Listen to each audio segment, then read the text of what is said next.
welcome all of you officially now to the Marketing Mastery event here. This is an exclusive online summit where our goal in the time that we have together today is to give you strategies for growth and profit. In the next 90 minutes, the expert panel that you see here on the screen and that I will introduce to you shortly is going to reveal insights. These are strategies and tactics that will help you grow your businesses, that will help you generate more revenue, build a magnetic brand, leverage the power of direct mail, and a lot of other things as well.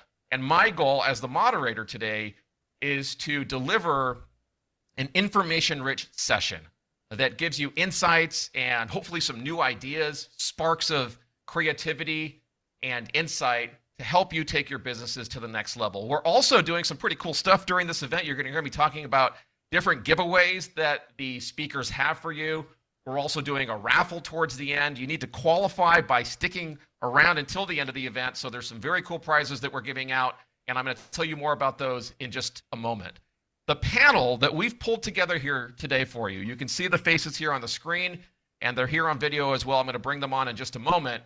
You have a variety of perspectives here today. Crystal, Jennifer, Danielle, Donna, Ashley, and Justin, as you see here on the screen, are all bringing you insights from a variety of different aspects from within their organizations to help you in your business.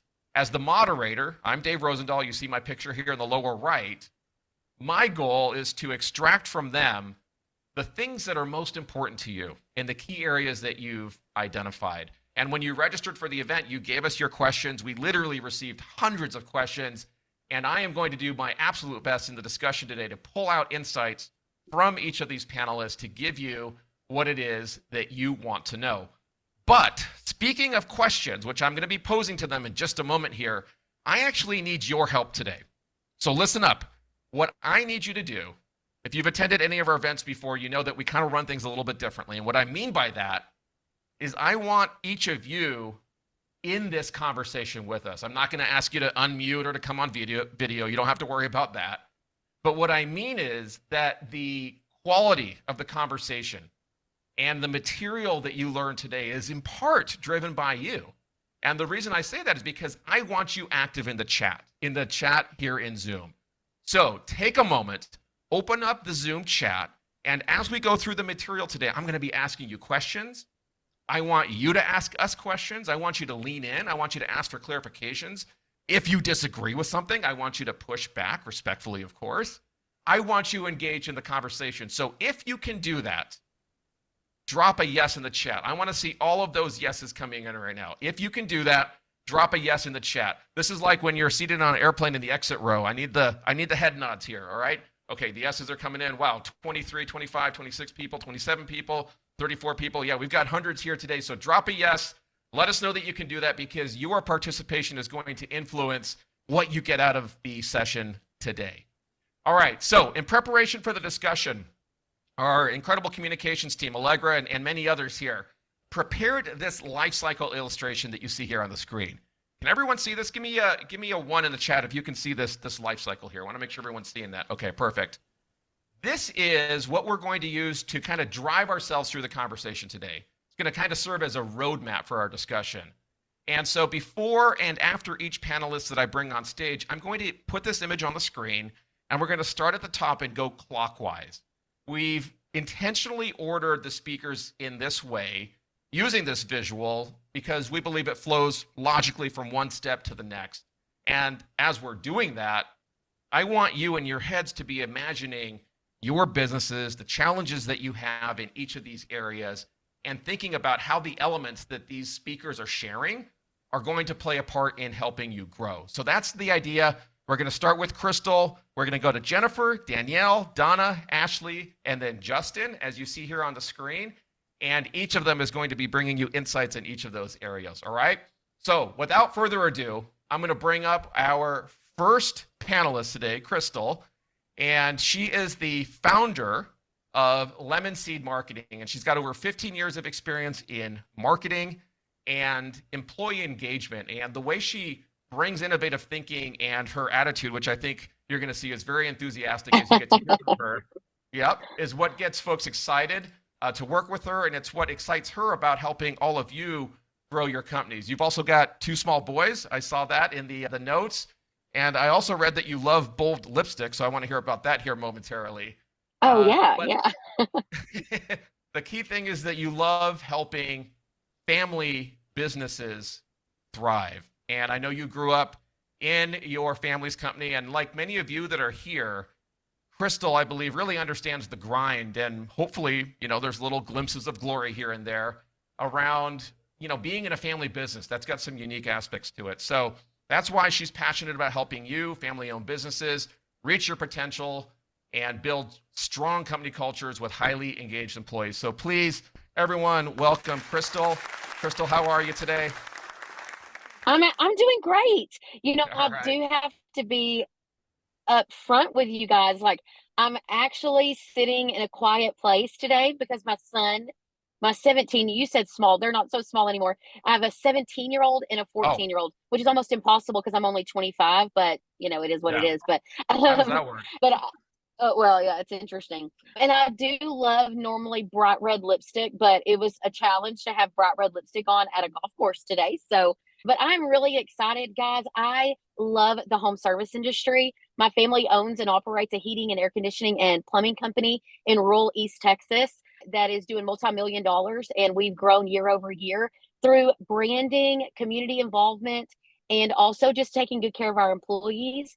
And so when I started Lemon Seed, I wanted to do the same thing for all other home service contractors and help Hmm. them remember exactly why branding is so important to your overall long-term success. So I say this all the time. I use this as an analogy of some approaches to marketing and advertising are marathon strategies. Like, they're not meant to work immediately. They're very much meant to work in a shorter time period. And then sometimes we have to have patience, just like everything in life. So there's sprints and there's marathon approaches. And so branding is definitely something that you start now and you will reap the benefits for years to come. So if you're wondering why you are a 20-year-old company, a 15-year-old company, and you've not reached the revenue goals that you're going to, I promise you, if I look deep into it, you've never really leaned into true branding and true call to action strategies that are independent of one another. So calls So to Crystal, action strategy that Jennifer I know is going to talk about. Yeah. yeah, yeah. No, finish your thought, and I have a question for you. Go on. Yeah, so just most of the time when I look in and I do a little audit of contractors, they've leaned in one direction or the other. Very rarely do you have two distinct strategies, one for building your brand in your market and one for true call to action new customer acquisition. So you're talking about branding, and I know that one of the, let's call it, debated or sometimes debated questions around branding is the logos that we pick for our companies. So I'd like to hear your perspective on that. How important is the actual logo of our company in your view? Yeah, so it's a piece of the puzzle, not the whole puzzle for your brand, right? So Okay. your logo itself, I have lots of 30, $40 million companies that have a terrible logo. Okay, let me just say it that way. So, but a lot of times it is a virtual business card. It is a visual business card for your company. So the way your brand looks, literally visually looks to your target, to your market, is how you're going to be perceived. So if it's very old school, very, let's use the phrase, like, I'm going to use boring, but if it's very simple or very blue and red, if it's got a water drop on it for my plumbers, you've got the basic gauges and sunshines and things like that. If it blends in, odds are your company overall blends in the mind of your consumers. So the logo, the actual look of your company is definitely a large piece of your success. We can overcome lots of things. We can lean into very nostalgic things like maybe your grandpa or whoever started your company. Maybe you don't want to get too far away from that. But at the end of the day, your brand is how you make people in your market feel about your company. So if you've got this super powerful, bright colored logo and look and feel, people are going to assume that you are engaging and active and up and coming, right? And people are attracted to that. They're attracted to the company that looks fresh and clean. We're not so attracted to peeling paint and cluttered logos anymore, especially.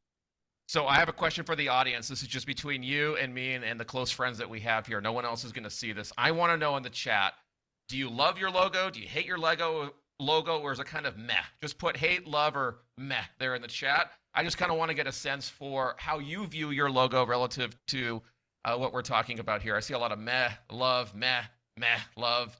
Yeah, Nobody and you know hates. why Okay, there's love the it. meh? There's a lot of meh because most of you are emotionally attached to a logo, and Sure. you probably need to make a change, but you're worried about cost, you're worried about how, you're worried about all those different things. And it's one of the things, like, you get what you pay for. So it's a temporary discomfort financially for a long-term success. And so a lot of you, like the people that love it, like super love it, that even if I do not like the logo, the fact that you super love your logo means that you're going to be successful, because it's all about owning your identity and who you are. So, like, if you like it, I love it. So let's own it. Yep. How do we go about it? How do we own it?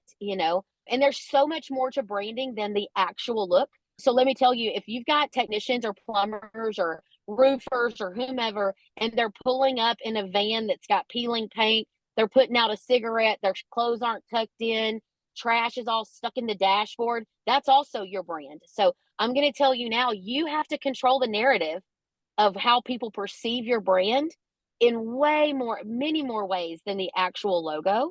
And so, like, I love characters, mascots, icons. I love anything added to a logo that people can make a connection to. So it doesn't necessarily have to be a mascot, but just something that people can go, oh, you're the company that has a moon, or you're the company that has an alien, or whatever you have. You want to be that, you want to be that person. There's something, that company, that stands out, that really resonates with people. So if you just look at your logo on its own right now, how do people feel about you? And then what sticks out in their mind? So, my family's company has a sailor. My grandfather was a sailor. That's how we started the company, as he retired from the Navy. And so we love Sailor Mac. He's not in our logo per se, but we utilize Sailor Mac all in our community, because people then go, oh my gosh, who's that sailor company?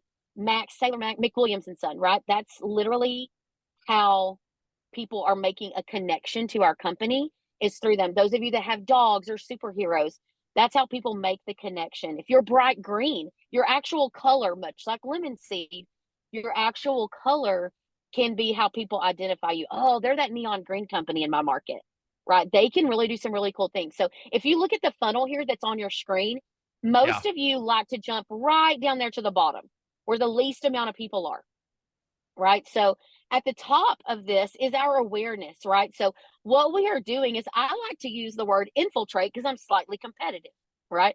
I want people to engage with my brand, whether they like it or not. So I want them seeing my billboard, seeing my truck, hearing my radio commercial, hearing my jingle, seeing my mascot in parades, seeing us at community events. I want them to be like, everywhere I look, I can't get rid of these people, because what happens is, when they need the service, what's the cheapest They'll way think for of you. people to come to me? A direct search. Yeah. A direct search is one of the cheapest ways for people to come to me. I want them to search the name of my company. I don't want them to go free agent on the market and say AC repair near me. I need to be prepared there too. And I know Jennifer's going to cover that section next, but I want to be prepared there as well. But really, long term, I want people only thinking of my company when the problem arises. Water's gushing everywhere. I want them to think of me. Crystal, I have a question for you. Two questions, actually. But before I do that, I want to ask Okay. the audience something. One of our panelists just suggested that perhaps all of you would like to be able to see the incredible discussion that's happening here in the chat. Right now, only the panelists and me as the host can see it. So if everyone is good with that, drop a yes in the chat, because sometimes folks want to share confidential, information and things like that. I suspect we're all good with that. So yes, yes, yes. Okay, it looks like I'm seeing mostly yeses here, almost all yeses. All right, I don't see any no's. Come on, yes, everybody? Okay, so I am going to switch that now to everybody can see everyone. So drop some stuff in there and let's see, can everyone see everyone else's chat? Give me an X in the chat if you're seeing what other people are saying right now. Give me an X. Let's go, says Kathy X. Okay, perfect. All right, so here we go. So, Right. Crystal, I got two questions for you, and I'm Yeah. keeping an eye on the time here. First question, and then Okay. I'll go to the second after you answer this one. I want you to kind of give us like a 30-second description of what it actually means to brand a company. You're talking about all of these things. I get the general sense for how you view branding, but how do you define that? So branding is how you make people feel in your market, right? How do you tell people about your company and then how do you make them feel about them? So most of you need to take a really good look at how you appear visually, the way that your ads are worded, the way that your team is dressed, the way that people feel when they work for you. All of those things come down to the actual brand of the company. So branding is this huge umbrella and underneath it are all these little caveats, but I promise you, you eat an elephant and a cookie the same way, one bite at a time. So on your brand, a lot of you love to start with your logo, start there, do a little simple evaluation, but then move deeper into making sure that your messaging is clear and the same. Are you trying to be the low cost dealer? Are you trying to be the high end contractor that Hmm. people can choose? That's going to matter in your editorial style, how you are talking about your company, what your ads are, your actual offers are. And then next, move into your community. Does your community see you giving back? Are you at local events? Are you supporting little baseball teams? Are you supporting nonprofits? And if you are, how are you doing that? And then last but certainly, definitely not least, your employees should be your biggest raving fans. If you Sure. do not have raving fans that immediately come from your own team, just talking about how good of people you are, how good of company you are, how you honor your word, you honor your work, all of those things will infiltrate your community and people will start saying, I hear that's a really good company. So then when you are $500 higher, $100 higher, $10 higher, you're always going to get the benefit of the doubt if you can create those raving fans. So, Crystal, one last question. One last question here for you. Give me the one thing Okay. that you see contractors doing wrong with their branding. If there's like one thing that you're seeing across the board, what rises to the top of that list? They do nothing to actually build out their brand presence in the community. So, like, no mass media, and they jump straight to everything being at the bottom of this funnel. So, Bottom of the they funnel. directly go to the people searching for the service, and they're never working on people's memorability of them. And so they just don't do billboards, they don't do radio, they don't do anything because it's quote unquote too expensive. And they don't understand that it's really costing them in the long run. Folks, Crystal and Yeah. her team So, are. yep. Yeah, yeah. Go ahead. Finish your thought. Well, no, I was just going to say right here, we're doing a complimentary brand analysis. Like, there's no obligation here. You can click there and schedule a time to meet with my team to just say, what do you think of my brand? And Lemon Seed will give you a good idea of what we think. If it's great, if it's boring, if it needs some work. And then we also can talk about how you're putting that brand out there. So it's absolutely free. All right, so my team, if you can drop that URL, copy the URL out of the PowerPoint, put that here in the chat for everyone so that they can grab that. And audience, before I go to our next panelist, I have a question for all of you. Listen to me for a second here. I want to know if branding is kind of a new focus for you, a new way of thinking about how you are running your marketing. If what you just learned and what you heard is giving you some new insights there, drop the word new in the chat. I want to know how many of you were kind of illuminated or saw something new here in this idea of branding. Okay, I've seen all the news come in. There you go, Crystal. You're seeing you've touched the folks that are here today with us.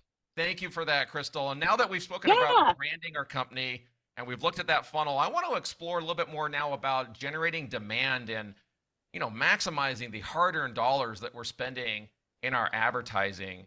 And so to do that, I am going to bring Jennifer to the stage here. And let me give you a little bit of background about Jennifer so you know who she is. She's the CEO and founder of CI Web Group, as you can see here on the screen. She's also the mastermind behind an innovative roadmap that she calls this 12-step roadmap to achieving accelerated results. Maybe she'll share a little bit about that with you this afternoon, depending on where you're dialing in from.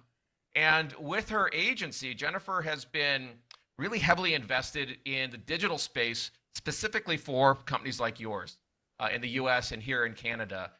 And her agency is focused on web design, digital marketing, lead generation, and other facets of digital marketing since around 2008, so quite a while.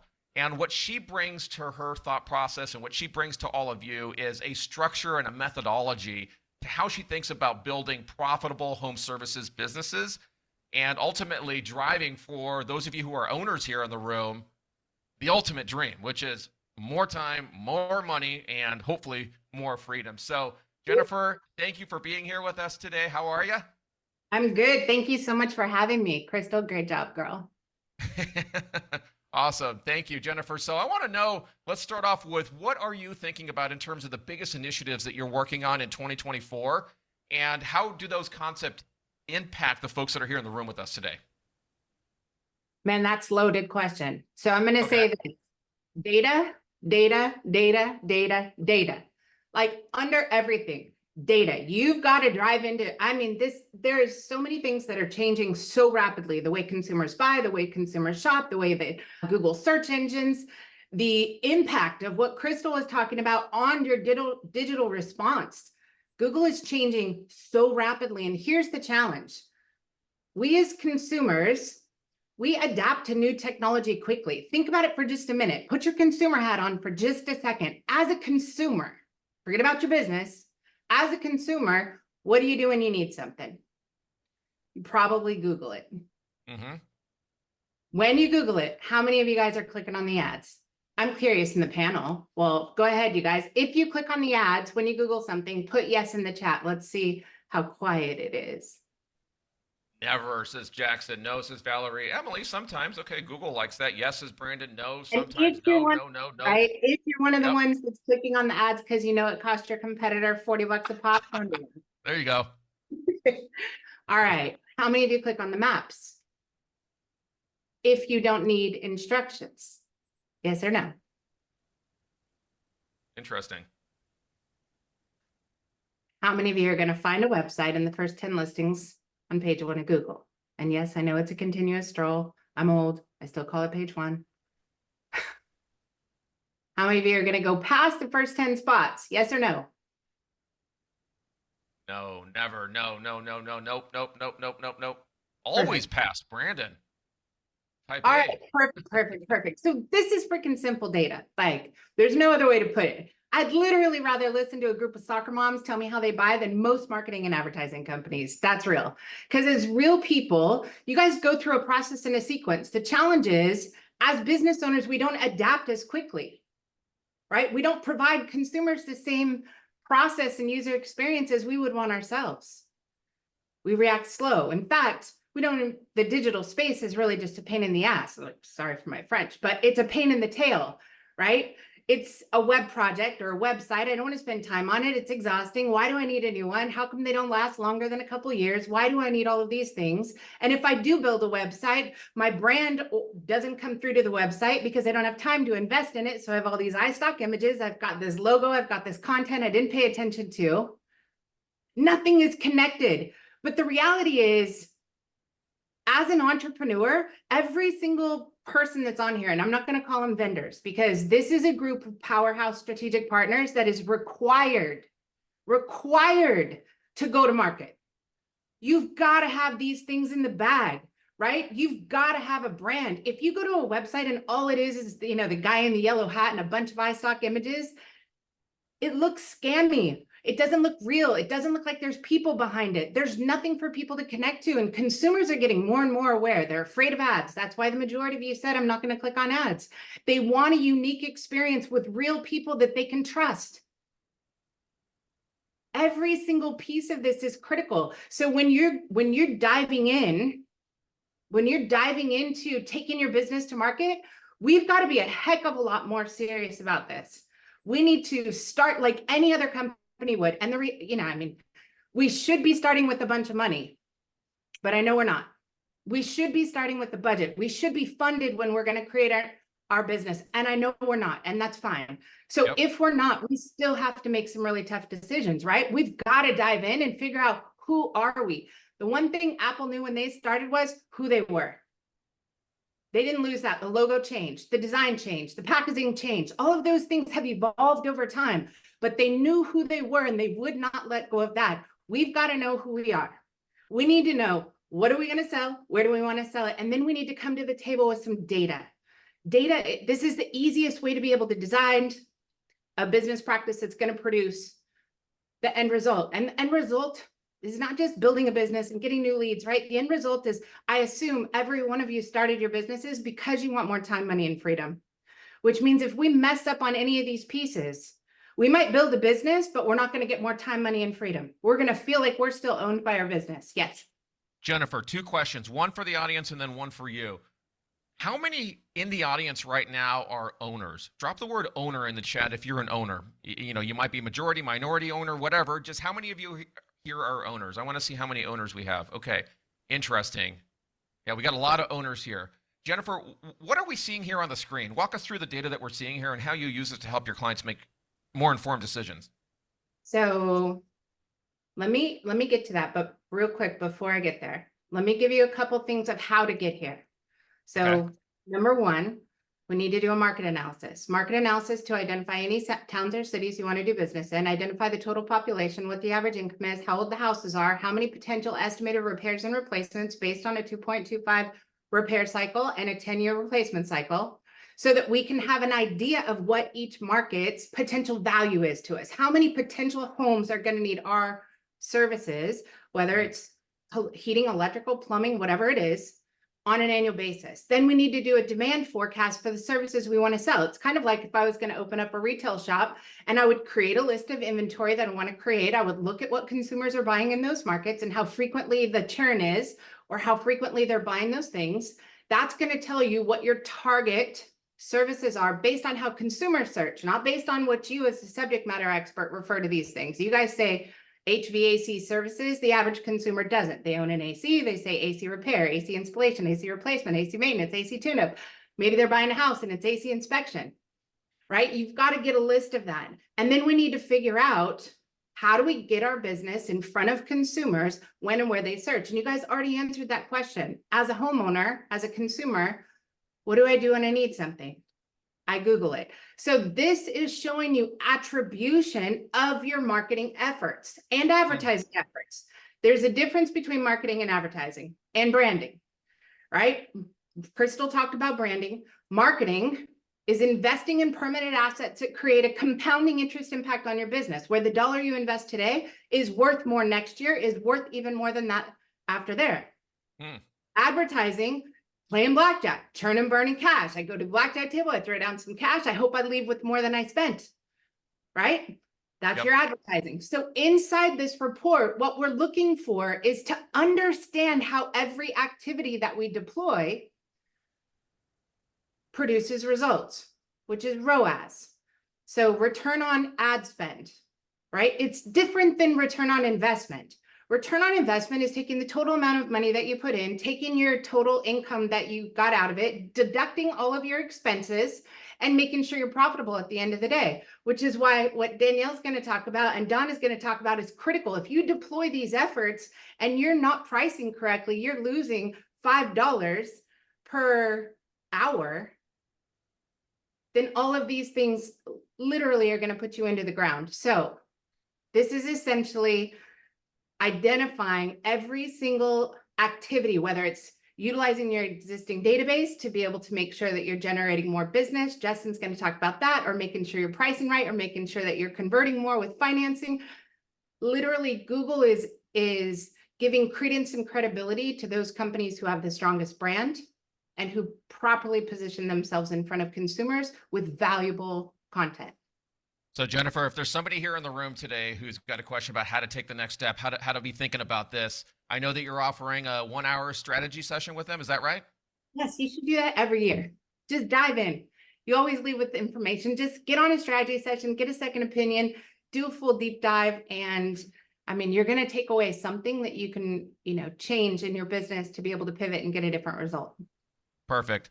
So towards the end, folks, we're going to give you an opportunity to kind of check some boxes around who it is that you want to spend more time with here on the panel. So if you got value out of what Jennifer is describing here and you want to go deeper, we're going to give you an opportunity to do that. So Jennifer, thank you for sharing your feedback with us here today. Thank you. I'll bring you back here in just a moment as we get into Q&A later on today, and I'm sure there's going to be a lot of questions for you. Lori is saying, nice job. Greg is saying, heck yeah. Thank you. Drop some X's and O's there. If you got value out of that, let her know that she was able to provide you some new ideas and insights. Thank you, Jennifer. Next up, you mentioned Danielle, so we will go to Danielle next. She's going to show us how to take the output of our branding and our marketing efforts, which by now should be turning into customer activity. And how do we systematize that in terms of our pricing, our training, and the way our folks interact with customers? And so I'm going to introduce Danielle to you, and then we're going to be off to the races here and get some feedback from her on how we should be thinking about this. Now, Danielle, I've come to learn, is an entrepreneur at heart, and she really thrives on nurturing her company and her people, helping her peers. And I know you're also doing a little bit of real estate investment as well, which makes you very well-rounded in terms of how you're thinking about what you're bringing to the table today. Mhm. I know that you're also on advisory boards, and that you also got the top 40 under 40 in the trade press, and you were honored as Service World Expo's Woman of the Year. So certainly very inspiring to all of us here in the audience, and I'm very, very grateful to have you with us here today. How are you today? I'm awesome. Thanks, Dave. Thank you. Thank you for being here. So first question for you. We're going to jump right in since we're going to be talking about some of the more specific aspects now of how we're engaging with our customers. And the first question I have, and I saw it come in when folks were registering as well, is how do I know if I'm priced right? Such a great question. A segue before the question, the answer is I just want to remind everybody that we are here to serve. Like everybody on this panel, we live, breathe, bleed, helping the home service industries.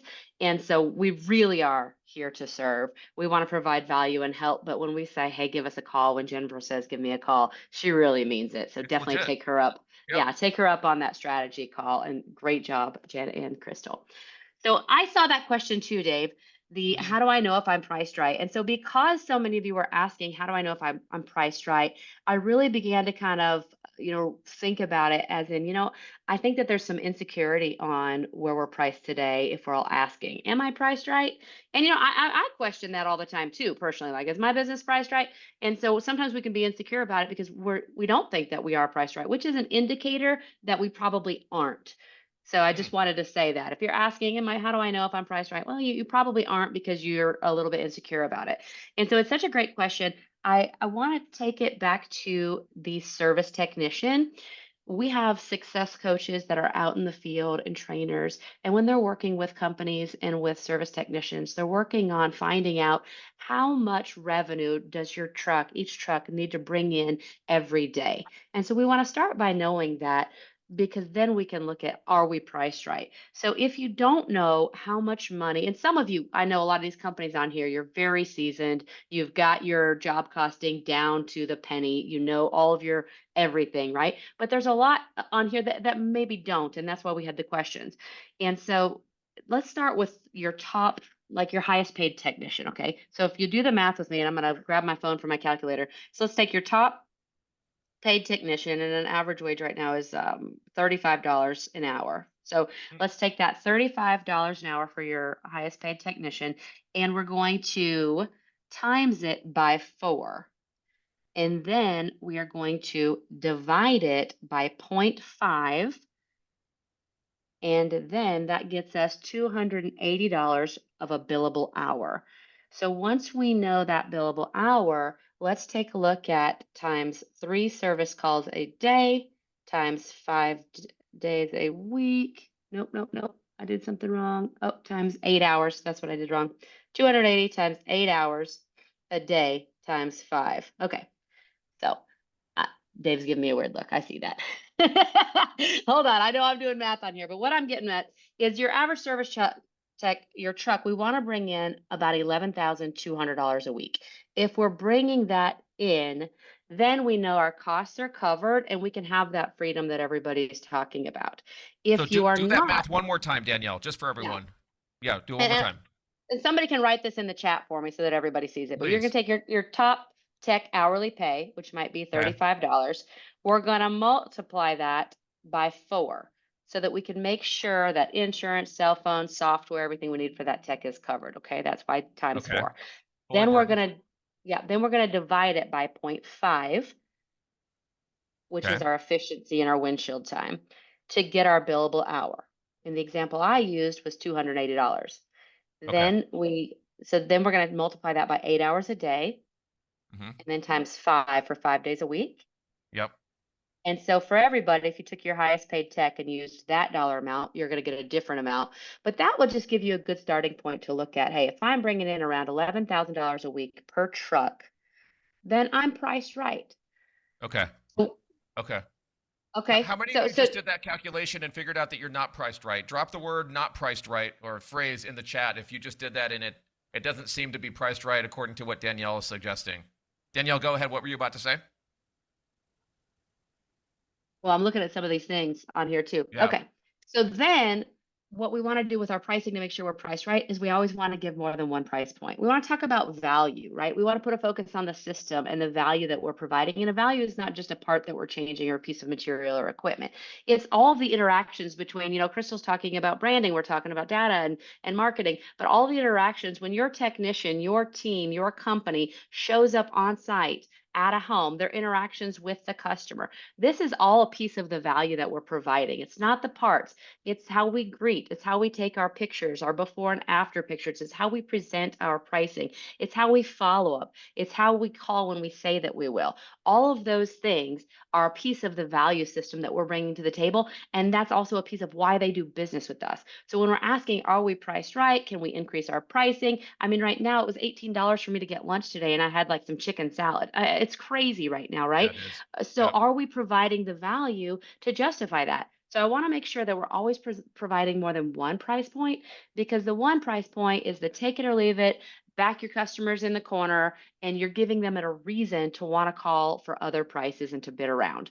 But if you always offer more than one price point, then all of a sudden they can make a decision. And 80% of the time, so I want you to take your piece of paper and your pen that you're taking notes on and write a big 80%, because it's easier to write that than it is to type it. But write 80%. 80% of the time, humans will buy higher than the bottom option. And this happens all over the place every day with how we buy. Just Mm, by giving options, 80% of the time, humans will move themselves up. And so mm. if you're nervous to provide more than one price point, what if the top price is too high? What if I'm not doing it correctly? 80% of the time, people are going to move themselves up with no sales pressure and no resistance.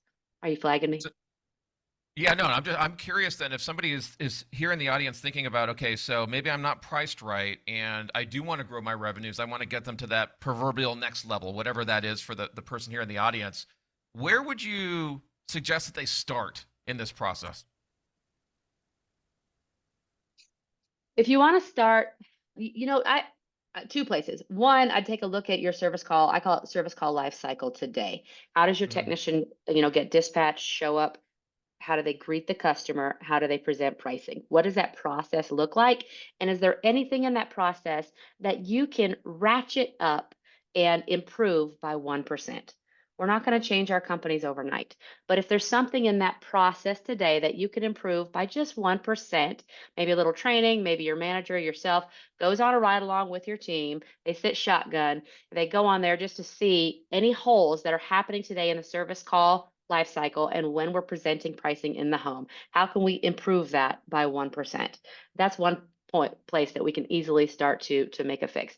And then the other, if you'd like to start offering prices and you don't, or multiple, like a good, better, best, and you don't know where to start, of course, I've got a system. It's 5 price points for anything diagnosed in the home. But let's say you didn't want to use that, you want to create your own, then your basic bottom price, what you're charging now, your flat rate for a service, it does need to be affordable so that when your technician shows that price, the customer's eyes go to that price and like, oh, good, I can afford to do business with them. And then let's have off of that, let's use a multiplier, an easy multiplier. And I know this is math, so hang with me, is 1.5. So let's say it's, $200 for your bottom service call. And then the good, better, the middle one, let's put that at 350. And then the one up on top of that, let's go 2 off the bottom, which would be, fix my math, somebody fix my math. they'll do it for you. All right, so here's what we know. We take our basic price, we go 1.5, and then we go 2 to get the top. So you can start by doing a good, better, best, just by multiplying and finding some value. And so how could you maybe spend a little bit more time instead of changing out a capacitor to change the wires and other things that interact with that piece of the system to start doing some easy, good, better, best menus? You're pushing me off screen already. Well, we got a lot going on. We got a lot of questions. Don't go anywhere, folks. We got about another hour or so left with everyone here. But if I can, I'm going to hold everybody back even beyond that to make sure that we get all of your questions answered. Danielle, I do want to give you an opportunity to let folks know how they can continue the conversation with you and the giveaway that you're providing everyone here. Hey, we've got a greet card, Dave, and it's so cool. It fits in the palm of your hand when a technician shows up on site. It's just a greet Mhm. card so that they don't have to do a bunch of talking. They can hand it to the customer. It doesn't have our branding on it. You could print it and use it today. Your technician hands it to the customer to let them know the expectation of what's going to happen on the service call of, hey, I'm going to do the diagnosis, I'm going to show pricing, and be sure to ask me about some special financing options. For example, I wanted to queue up Optimus because being able to offer financing in the home is going a long way right now. So I'd love to give everybody that great card. Fantastic, folks. Stick around. I'll tell you how to get a hold of that, get your hands on that. Thank you, Danielle, for your insights there. And you gave me a good segue here to Donna and Optimus here. And I'm going to introduce Donna and then get right into questions for Donna as well. Folks, if you just got value from what Danielle shared with us, drop some X's and O's there in the chat. Let her know that you're grateful for the insights and the feedback that she's been able to provide all of you. And like I said, I know you've got questions.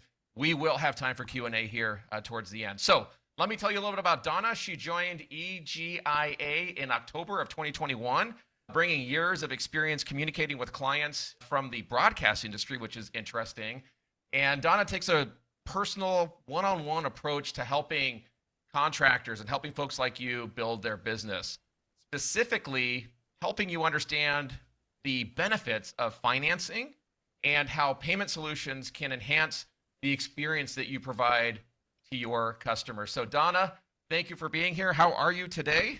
I'm great, and I'm learning a lot from this panel. I mean, Crystal, Jennifer, and Danielle, fantastic. I'm just happy to be a part of this So amazing Donna, I know I panel. didn't prep you for this question, but I'm curious, how did you go from the broadcast industry to where you are today with Optimus? What's that story? Well, I still am in the broadcast industry. I do a little show on a radio station here in Cincinnati. Oh, But yeah, I mean, it was an interesting transition. I don't think we have enough time for me to go into it, Dave. But yes, I'm still have my foot in the broadcasting industry. awesome. Story for another day. My real question, though, is this for you. And I know that this is what many folks here are wondering. You know, if I think about putting myself in the shoes of a contractor, I'm wondering, why do contractors have such a hard time offering financing? Why is that such an issue for some? Yeah, and that's a great question. And I have talked to contractors on a daily basis for the last almost 3 years working at EGIA, Electric Gas Industry Association, and Optimus is our financing platform. And there's a couple of things. So I would say the first thing is that contractors, I don't think they like the word financing, right? I think they feel like they have to be business majors or know about mortgage and stuff.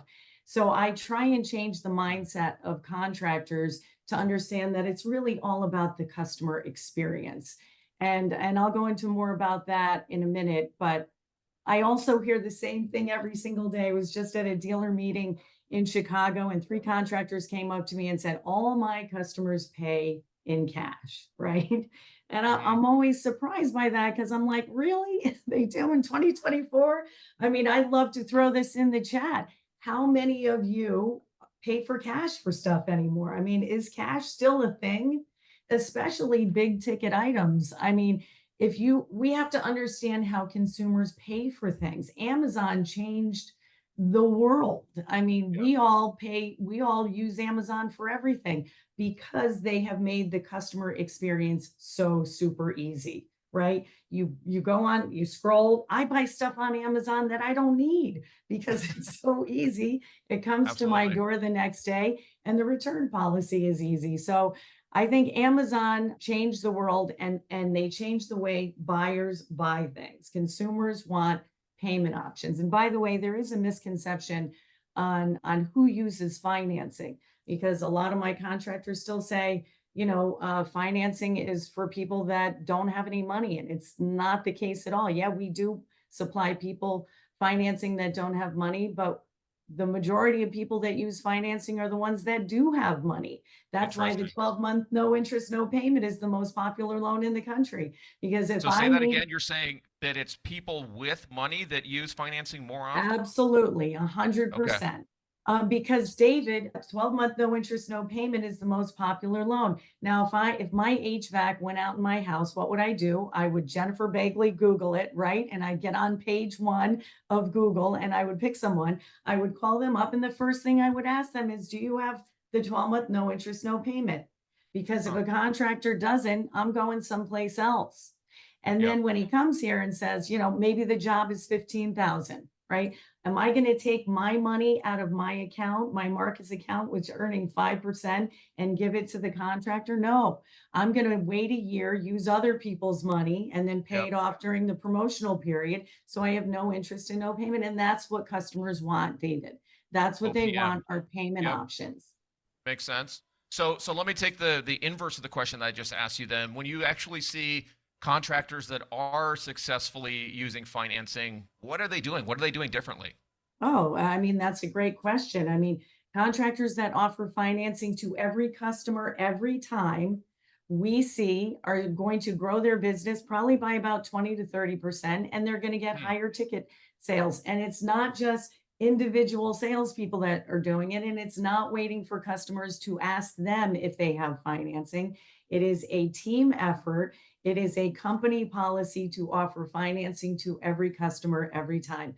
We do an Optimus web show every month with our VP, Matthew Bratzis. It's called Matt Chats. We just had Weldon Long on. He's in his 5th year of his contracting company, and he's projected to make 18 million this year with 99% finance. He finances 99%. He'll Wow. say a check can sneak in there every now and then, but that's what contractors are doing. I mean, they get their entire team on board to offer financing early and often, and to every customer every single time. That will grow your business. I see Tom 100%. Casey, who many of you know here in the audience, saying simply offering it on all calls and quotes That's right. increases financing sales. Yeah, for 100%. sure. So Donna, let me ask you a question here. One of the rebuttals that I hear, or that I even saw in the registrations, is folks saying, we don't like the fees. So help us think through how we should be reconciling the idea of paying dealer fees in order to offer these solutions to our customers. How do you No, coach and folks on and that? and I hear that too. And when I Okay. hear contractors say that, I say, then you don't understand what fees give you. Hmm. Dealer fees provide you with the loan plans to offer your customers. We know that customers barely pay in cash anymore. In fact, many of our contractors on Optimus are going to a cash free. They don't want to take cash anymore. And the sales techs and the service techs and things like that know that their commission checks are going to be lower if they're taking cash, because when you offer financing, they're going to have bigger ticket sales. So dealer fees help contractors be able to offer the customers the loan plans they want, which will give them a great customer experience. They're going to help them close more deals. They're going to get higher tickets. The customer experience, easy, fast, simple. Think Amazon, easy, fast, and simple. And so they'll probably get great reviews. I'm sure we're going to talk about that. And then great referrals. So it allows the contractors to offer the best loan plans and gives the best customer experience. And then we can go into rebates and buy downs and blending your fees, which I don't have time. I know I don't have time to talk about that right now. And certainly, just as everybody else has discussed, that you can call me and we can do a 30-minute consultation on how to blend these fees in and how to get your buy downs and your rebates.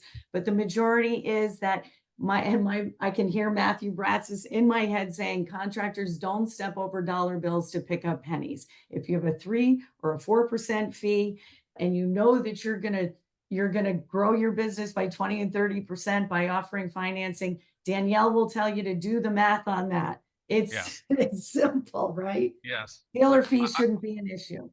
I want the audience's voice here, and I want you to push back is probably the wrong word, but give us your reasons for not offering financing if you're not currently offering it now.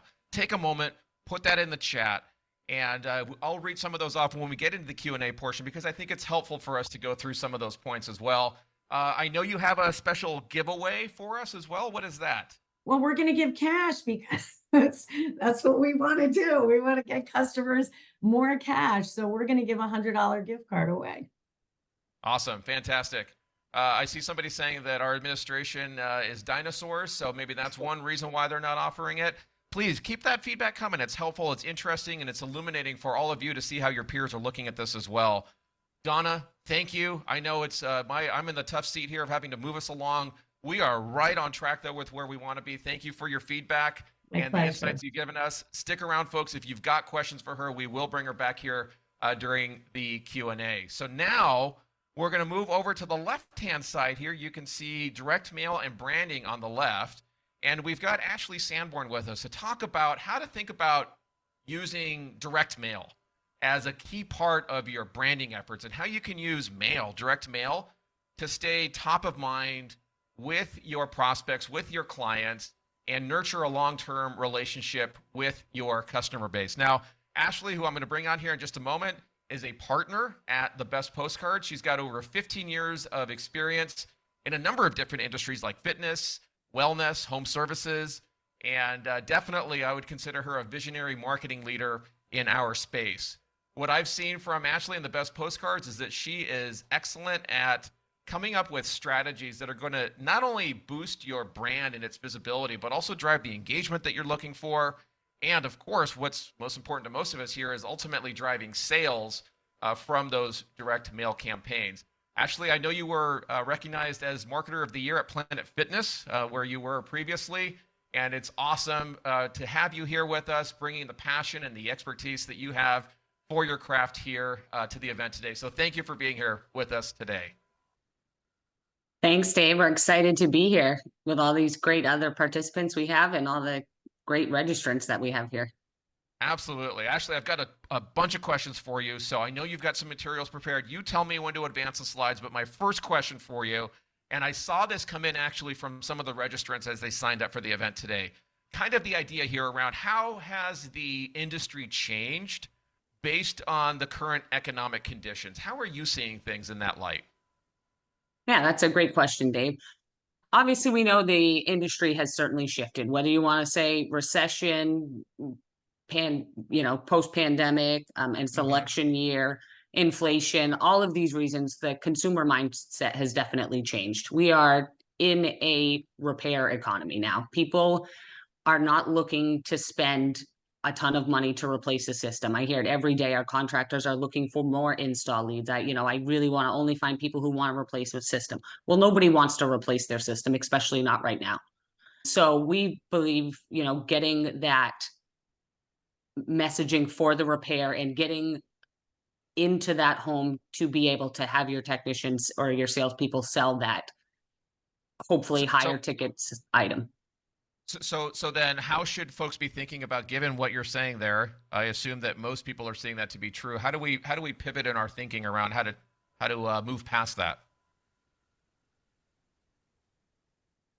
I think keep it simple, keep it simple for the consumers. A confused mind always says no. So really keep it simple, give them other options like Danielle and Donna were talking about. It doesn't necessarily have to be a price point driven offer. It can be, the financing or something along those lines, which is obviously a huge benefit. Now tell me, given that I think summer is right around the corner, but if my mental calculation here on the calendar is right, one of the things I'm curious about is how important you think it is that the folks that are here with us market during their busiest times of the year. How do you look at, the busy time of the year and relative to how much marketing we should be doing during that time? Ooh, another great question. I think Crystal mentioned this too, marketing, especially branding, is really about consistency. You have to be marketing 12 months out of the year. Okay. You can't be, marketing right now for jobs and leads that you need today. You're marketing for future leads and future jobs. Excuse me. And so what kind of marketing should folks be doing, given that? I know you have a couple examples here, but tell us a little bit about what should they be leaning into? What kind of marketing? So for the summer, your peak summer months, maybe, as I mentioned, you don't have to offer a price point, a 93 offer. maybe it's lead to speed. You want to be able to let these consumers know, and I think I have on the next sample, really, that you can get in and take care of their problems same day or next day. If you're in Arizona in the middle of the summer and your AC is not working, do you care that it's you can save $69, or do you care that they can get out there today and fix it now for you? Yeah, for sure. One of the questions that I saw relative to direct mail specifically is, how do you make, from your perspective at the Best Postcards, how do you make postcards, in our mailbox stand out and not get drowned out with everything else that is in the mailbox? How do you do that? I think another great way, as Crystal said, really having a strong brand and something that catches that homeowner's attention. And when they pull it out, they know who it's coming from before they really even get it out of that mailbox.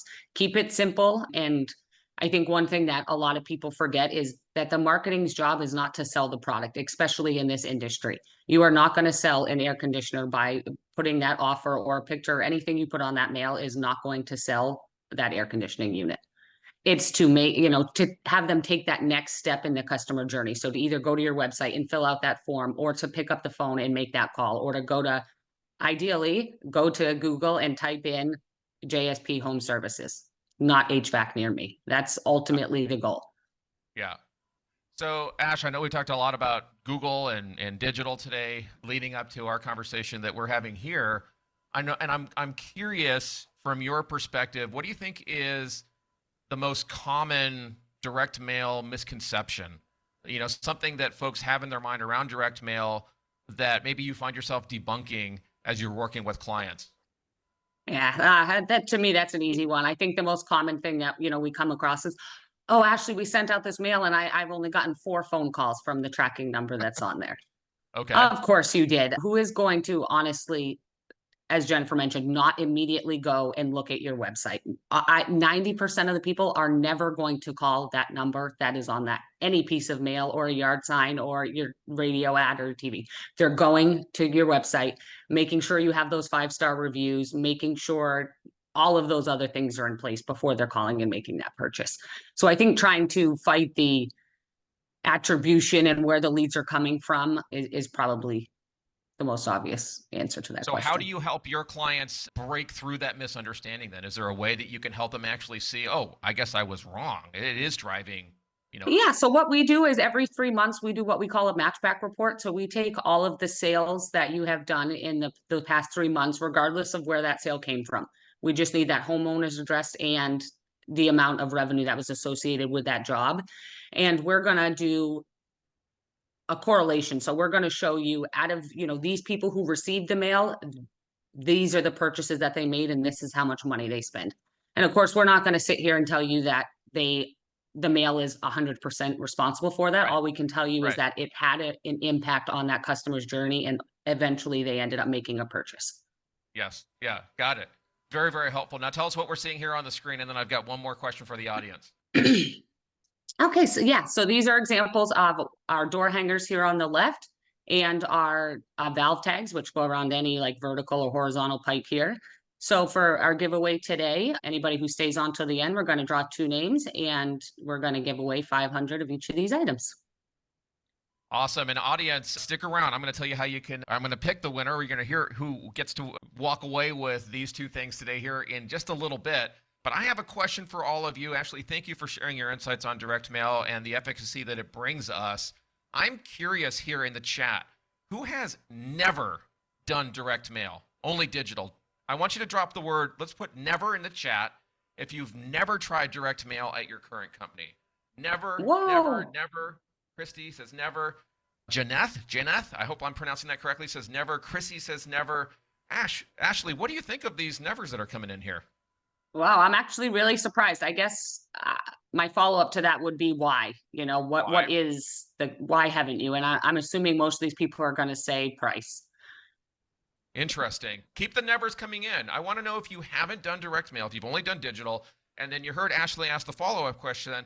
Oh, there's one person saying the owner says it doesn't work. Okay, we hear that a lot, Ashley, as you said, but then when you get into the data, it's actually not the case. All right, thank you for that, Ashley, and I'm going to bring you back during the Q&A Folks, if you got value out of what Ashley just shared there with us, please give her some love there and encouragement in the chat. We appreciate you, Ashley. I want to move Thanks, now everyone. to, yeah, you're welcome. The upper left here, we've got Justin. And Justin's going to be talking to us about, now that we've got customers and we've won those customers over, how do we leverage our existing database to its full potential, ensuring that we've got satisfied customers that continue to buy from us over and over again? So Justin is the VP of Sales and Partnerships at Chirp. He's all about building honest, transparent relationships.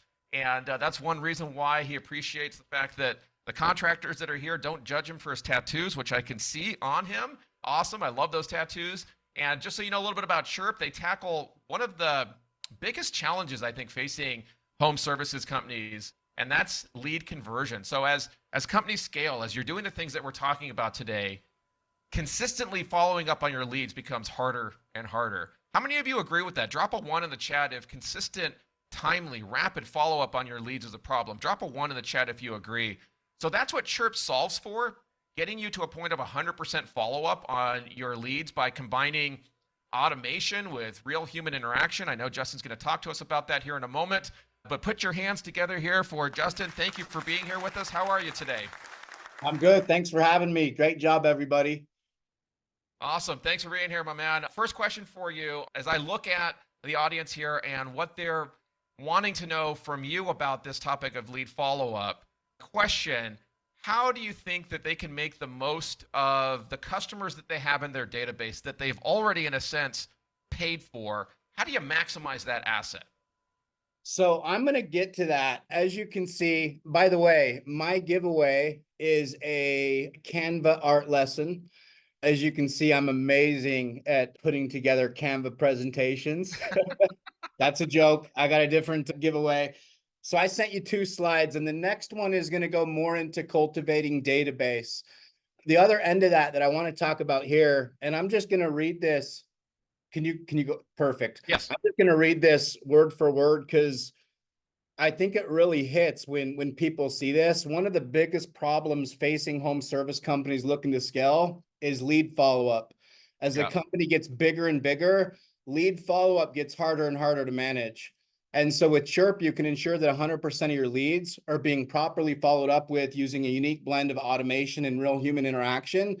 Because if you can increase lead conversion, you're instantly impacting your bottom line in a positive way without increasing marketing spend. And I'm sure this hits home to marketing agencies too, because how many times do we hear, we need to get the phones ringing, we need to get the phones ringing, we need more leads. But what are we doing to actually make the most out of the leads that we're already getting?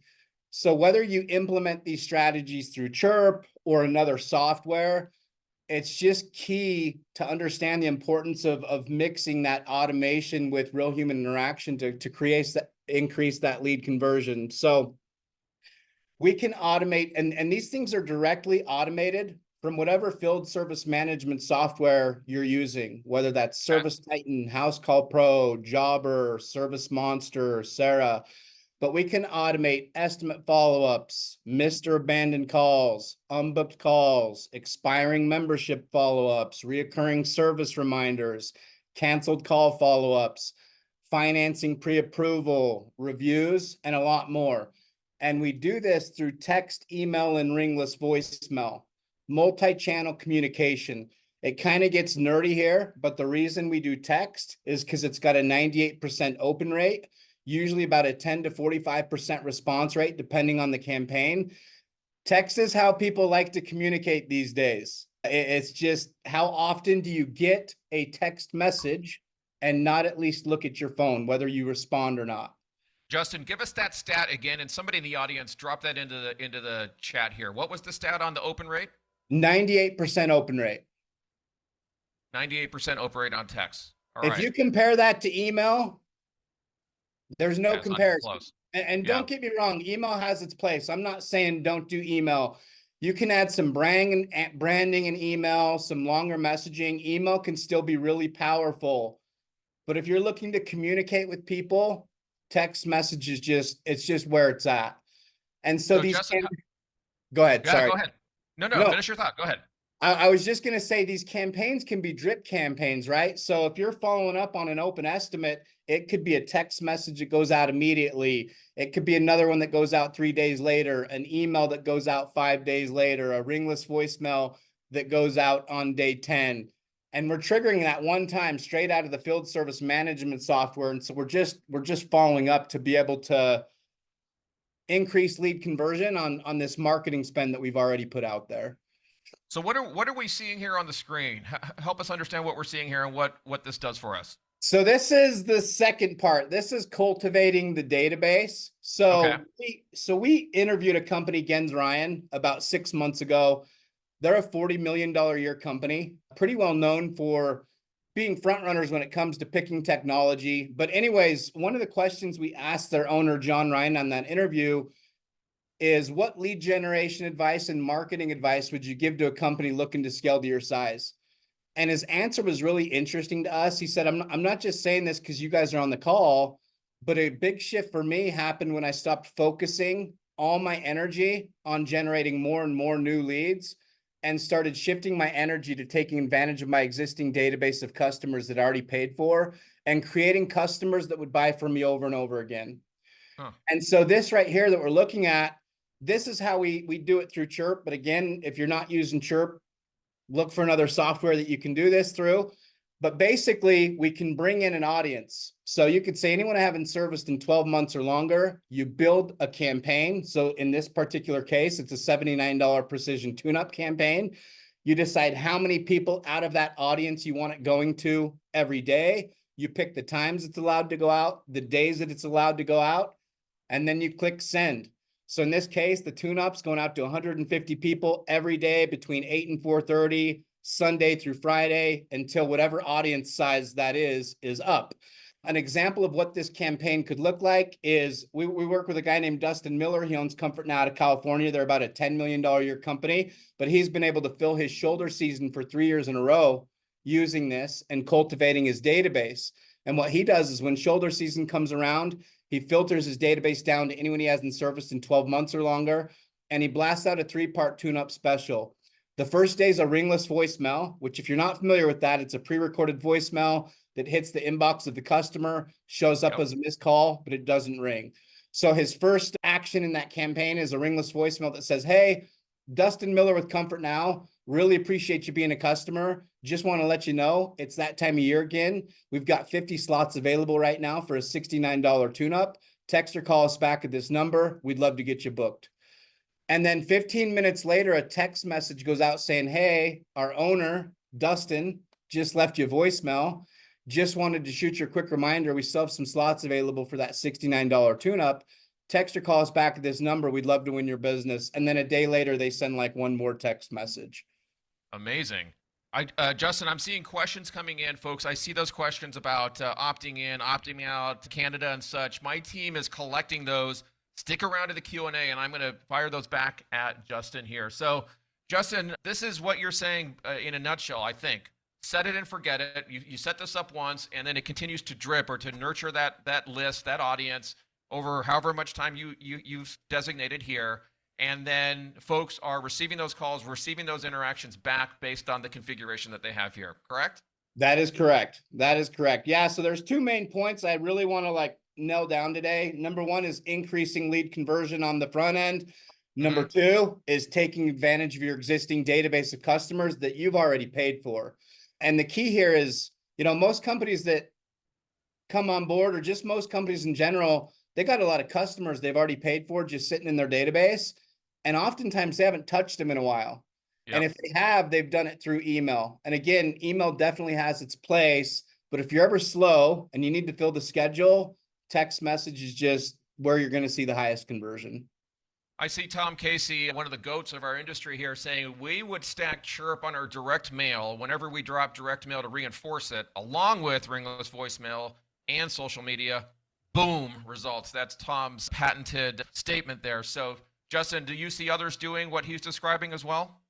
Yeah, we do. So, yeah, if you can automate direct mail at the same time, in Chirp, for example, what you can do is you can say, okay, at job complete in Service Titan, If it's a job that's over $3,000, I'm going to automate 10 postcards to the nearest neighbors of that job. So, and we see a lot of companies seeing really good results with that. So in addition to your turnkey Canvas services, which you're offering, Justin, tell us about what else you are actually offering the audience here today. All right. So because I did such a great job on this presentation, no, I just put my link in there. If anyone wants to schedule a call with me, you can schedule a call with me directly. As far as my giveaway, I put together a really cool document that's got 16 campaigns in it with really good data. They include text, email, ringless voicemail. And so if you're interested in that document of campaigns, I'd be happy to send those out. Fantastic.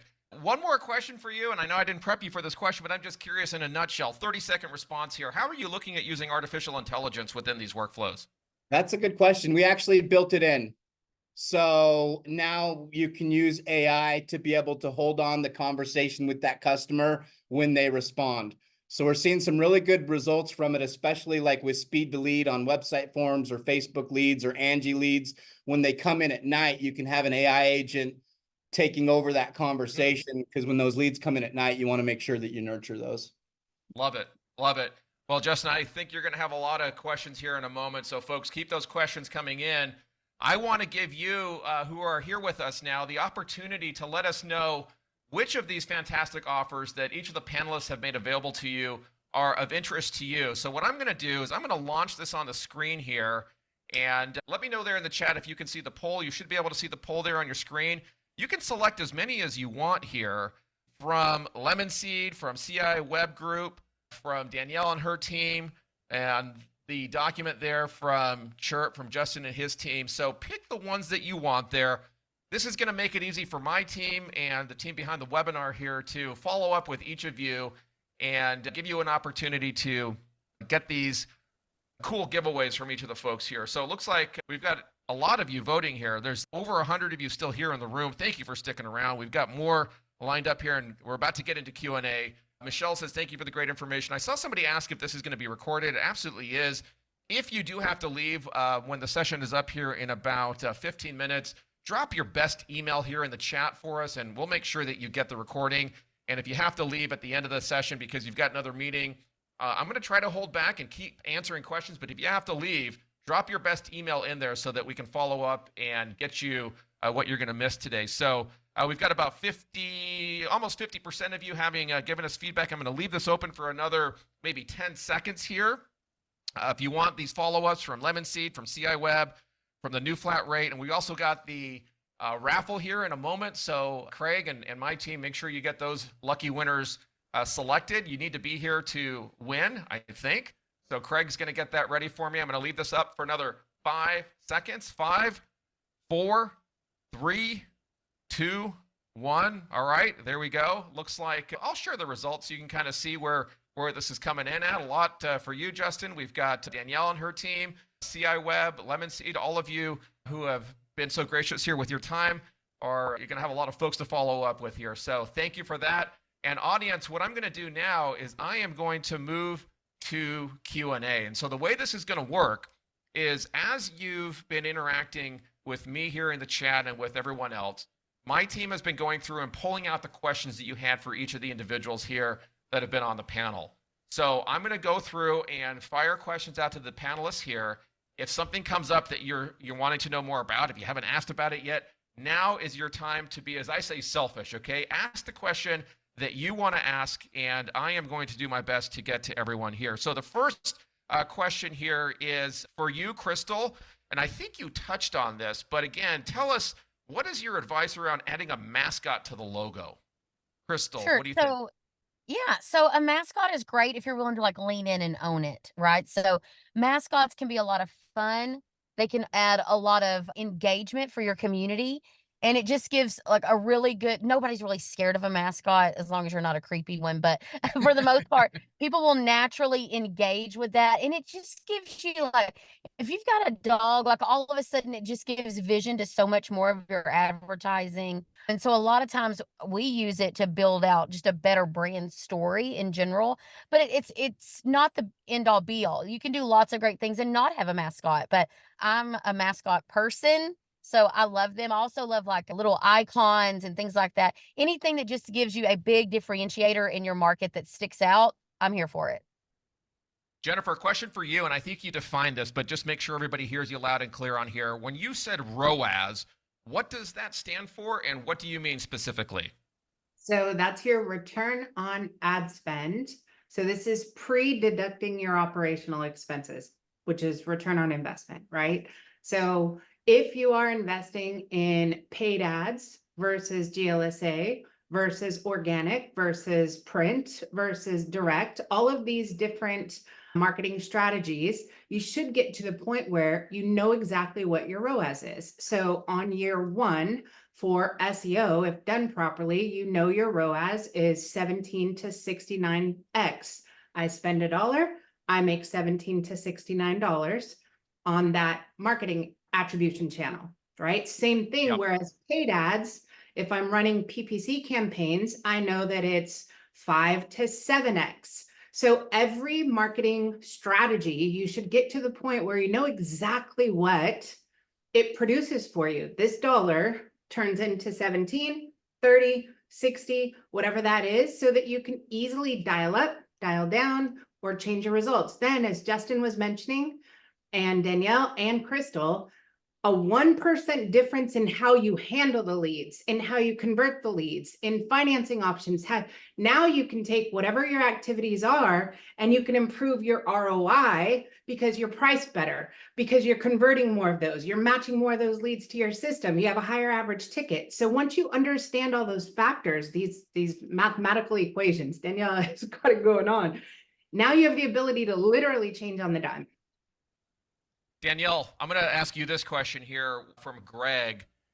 With your math equation there, you had a couple of questions here. One from Greg saying, when you say that the $280 billable per hour, the $280 billable per hour fee, is that what we should be charging per hour for labor, not including parts, etc.? That's the billable hour, including everything. Okay. So that does include parts. This Okay. is on service. Mhm. Greg, let us know if that clarifies. And then Danielle, another question I had for you as I was looking at the chat going through, given the formula that you just stated, what would you say to somebody who feels like maybe that equation outputs a number that might price them out of their market? How do you respond to that? I'm sure you must see that. I saw that. I saw that question on there, and I was glad for the honesty, because it can be scary to realize what you maybe should be priced at. And other people may already be receiving those rates and you might be being left behind. And so if you don't feel that you can charge what you need to be charging, then is it a mindset issue? Do you believe that your company can't provide enough value to be worth that? What can we do? Or do you need to increase, the value that you provide? I'd love to talk to you a little bit more. I know that everybody believes that their company is unique and everybody's are unique, right? And so Yep. why do you think that would price you out of your market? So if you I bet others are charging that. Yeah, let us know there in the chat. That's helpful. Or of course, if you want to speak to Danielle one-on-one, she'd be happy to talk to you about that. Ashley from the Best Postcards, I'm going to bring you on here. A question around direct mail and how you offer it there at the Best Postcards. How does it tie into Service Titan? Do you have an integration? How do you get data out of Service Titan to be able to do these mailings? Give us a little color on that. So we are working on finalizing our integration with Service Titan. Right now, we have somebody on staff full-time who's kind of a CRM expert. So she works with the groups to get access to pull all of the lists from the current customer lists each month and the radius mailer lists or thank you cards or any of that. So we take that right off their plate as well for them. Got it. Awesome. Justin, you're up next. Do you integrate with ESC? ESC, no, I don't believe so. I'm not familiar with Okay. it. I'm going to go ahead and say no. Okay. If we're not directly integrated with a field service management software, oftentimes we can connect through Zapier, but I would have to look at. I don't want to say we can if I don't know that we can. Danielle is saying ESC is Field Edge. Oh, we just signed a contract with them, but we are not. We don't have the integration done yet as of today. Okay. does Chirp, and I think specifically we were talking about the SMS portion here when this question came in from Kellen. Tell us about how this works with Canada. Can we use this in Canada? Yes. USA and Okay. Canada as of Okay. right now. Okay, fantastic. I'm going to come back to you, Ashley. Another question on direct mail, really around how do we prevent people from throwing away our mailers? It's a couple of questions here from a few different people around. We've tried direct mail in the past; it hasn't been successful. How do we keep our people from throwing them out? How do we make folks hold on to them longer? What strategies do you have for combating that? That's a great question. Really to provide some sort of value and some sort of content on there that they want to keep it around. I mean, going back to consistency is key. You're not going to mail these people one time, have them keep it, and you're going to be their provider of choice. The chances of that happening are slim to none.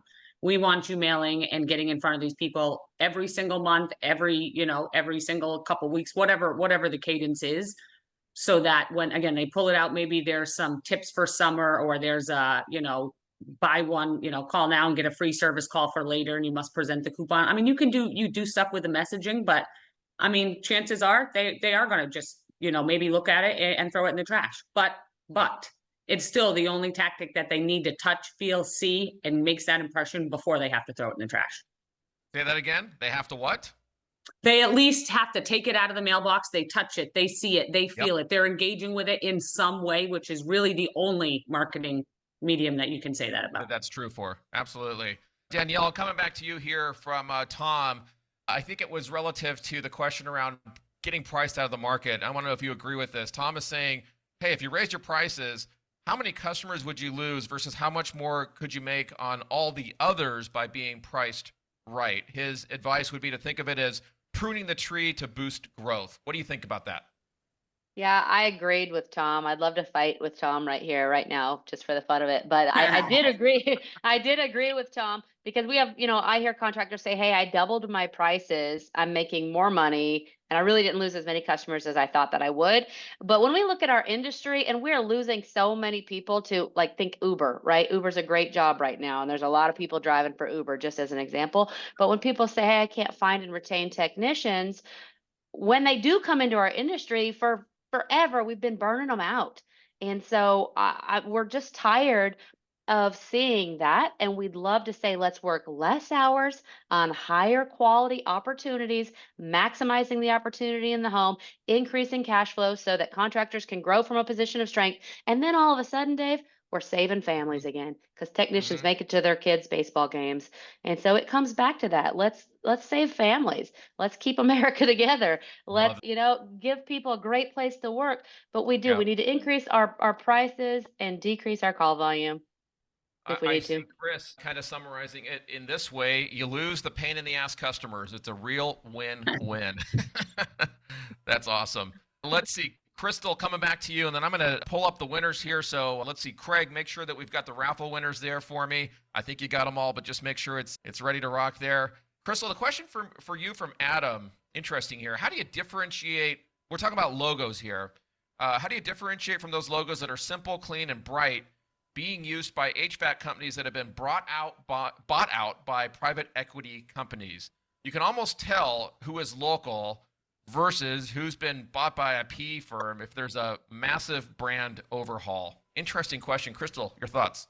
Yeah, so that goes back to what I was saying about how your brand is more than the logo, right? So what PE companies do not have a lot of is flexibility. They can't pivot very fast. They can't do a lot of things very quickly. And because there's a lot of red tape tied up now, all of a sudden it went from being the owner made all the decisions to now it's probably a board or 5 people or somebody not even at the location. So you have to be nimble and flexible where your logos, yes, they might have a clean look, but it's the deeper branding pieces, like the community engagement, like social media, fun, quick, responsive social media pieces, and also just making sure that you're above reproach on how you are handling every single aspect of that customer journey. And I promise you, you will have that local touch that PE just can't quite get to. Yeah. Yep. I hear you on that. All right. So the first raffle winner, I'm going to do the first one here for EGIA Optimus. Remind us, what are you giving away? And then we're going to announce the winner here. Well, $100 gift card. There Money, we go. of course. All right. So the winner of the $100 gift card from EGIA, Joey Suarez, if I'm pronouncing your name correctly, ANA Plus Plumbing, Heating, and Cooling. Joey, are you here? Let us know there in the chat. I see Chris is excited about Joey winning. Joey says There yes, he no is. exclamation marks, no emotion, nothing. Joey just expected it. There we go. Yeah, awesome, Joey. Congrats. Welcome. Fantastic. I'm going to do one more, and then I'm going to come back to the best postcards here in just a moment. Danielle, remind everyone here, what are you giving away? And then I'm going to announce the winner. I didn't say it earlier, but my husband and I remodel homes on the side, right? And so this DeWalt Bluetooth radio, we jam out to Guardians of the Galaxy. And so anytime you're working at a job site, you need this DeWalt radio jamming in the background. You can just do better work when you're jamming with a DeWalt radio to Guardians of the Galaxy. So it's something I love, and I like to share things that I love. There we go. So that's what you're going to win. And the lucky winner here is David Moore from Moore and More Plumbing. David, are you here? Let us know there in the chat. Congrats, David. And Danielle, you're going to hand deliver that to David? Yeah. It depends if he's in like Palm Springs or somewhere. Where are you, David? We'll see. Yeah, somewhere nice. All right, I'm going to come back to you, Ashley, and the two winners that you've got here in just a moment. Crystal, question for you here from Dan. What are your thoughts about how you would go about updating or modernizing a logo or a mascot? What's the guidance that you give clients around that? So you know what we love to do? So Lemon Seed, I love to just say, I start off with, tell me about yourself and your company, how you started. So 9 times out of 10, once we start talking through things and just listening to how you feel, how you communicate your morals, your values, your opinions, it naturally builds a brand.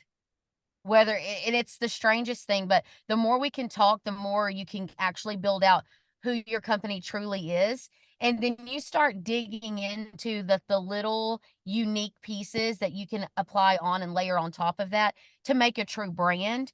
And so a lot of times we just like to evaluate where you even stand. 9 times out of 10, people are like, I just chose it because it looked good. I don't really like the color blue, or, there's no real connection to it. I had a client that had a beautiful brand with a parrot.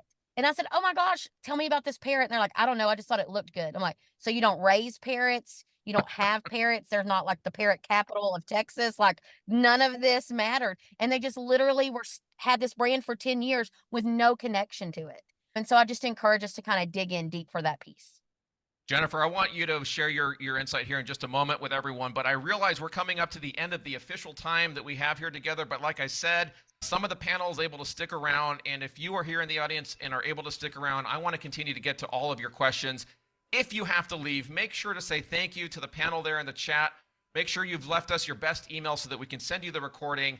But I have a question for all of you before you leave. Please listen here and give us some feedback. I want you to think about the one thing that maybe you wrote down today, that you jotted down or that you underscored in your notebook, that gave you an aha or light bulb moment. Something that maybe one of the panelists said or shared, or maybe even something that came out of the audience participation that we had today. So think for a moment, what was that thing? And drop it in the chat, because I think that not only is the audience going to get benefit from it, not only are the panel going to get benefit from it, but this is science, folks. If you write something down, the act of writing it down helps you encode that information more deeply into your memory. It increases the likelihood of you actually achieving what it is that you're writing down. The data says somewhere around 40% increase in that probability. So do it for yourself here, if no one else. What is it that stands out to you? Texting, shifting your energy to taking advantage of your existing database. Wow, it's coming in so fast here. The return on ad spend. Somebody said, I thought direct mail was dead, but I learned it's not. Something to that effect. Texting to current customers. The mailer's job is not to sell the product. Employees are part of the brand. Employees are part of the brand. I see from multiple people. Sheila says, when you're at your peak season, don't offer dollars off. Think more of highlighting same-day service. Fascinating. Keep that coming in, folks. Not only for yourself, but also it's helpful for us and for the others here to see what's on your mind. All right, I'm going to do a few more questions here. Next question for you, Justin. Sheila asked this. What if clients mark you as spam I suspect this is in text messaging, and report that you didn't get approval for sending them a text message. How do you help folks around that, Justin? Yeah, that's a good question. So number one, when it comes to any new leads, so any forms on your website, Facebook lead ads, Thumbtack, Angie, you want to have opt-in writing, right? By submitting this form, you agree to receive text messages at the number provided. When it comes to texting your existing database, you don't want to import a list and text people that you've never serviced. You also, for Chirp, for example, when someone comes on board, we require you to register with 10DLC, which registers your number as a business number that you can actually text from. If somebody does opt out, we're legally required by the carriers to stop all future texting campaigns on that person. And then on the bottom of invoices, estimates, memberships, basically anywhere a customer can sign, you also want to have in small writing, by signing, you agree to receive text messages at the number provided. All of the texting laws are in regards to TCPA, which is the Telephone Consumer Privacy Act, and that's all based around auto dialers. I could go on and on here. I could go on and on. I have 2 federal court cases that I'd be happy to send anybody, but basically the key is you want to make sure that they're in your database. Any new leads, you want to make sure they're opting in. And then if they are in your database, you just want to make sure that you start putting basically on the bottom of anywhere someone can sign that they're opting in to receive text messages. And I would encourage anyone who's interested in that, lean into partners like Justin. They've got the information. They know how to navigate the laws and the legislation that is in place and the stuff that's coming our way. So lean into partners like Justin. Ashley, I'm going to allow you to, I'm going to pick the winners here, but talk about what we've got that we're giving away, and then I'll pick the winner. Yeah. So, and actually, maybe just a quick question. We're giving away a choice of some of our little ancillary products. So you can choose door hangers, our PVC valve tags, equipment stickers, or even maybe like a referral card if that's something you're interested. All right. So you've got 2 winners. I'm going to do the first one here is Sierra V. Sierra, are you here? Let us know there in the chat. And you can also, Ashley, are you giving them a choice of which of those 2 they want? Yeah, and actually, again, if they want any of those 4 products, they can have a choice of 500 of any of those products. Okay, perfect. So Sierra V, if you are here, if not, we will follow up with Sierra and make sure that Sierra gets the opportunity there. And I'm going to pick the second one here now. And we have Sheila Beck from My Air One. Sheila, are you here? Let us know in the chat. Lauren, thank you. I appreciate you. Futrell, interesting. I know some Futrells. Sheila, are you here? Sheila Beck, let us know if you're still here. Yay, Sheila is still here. Fantastic.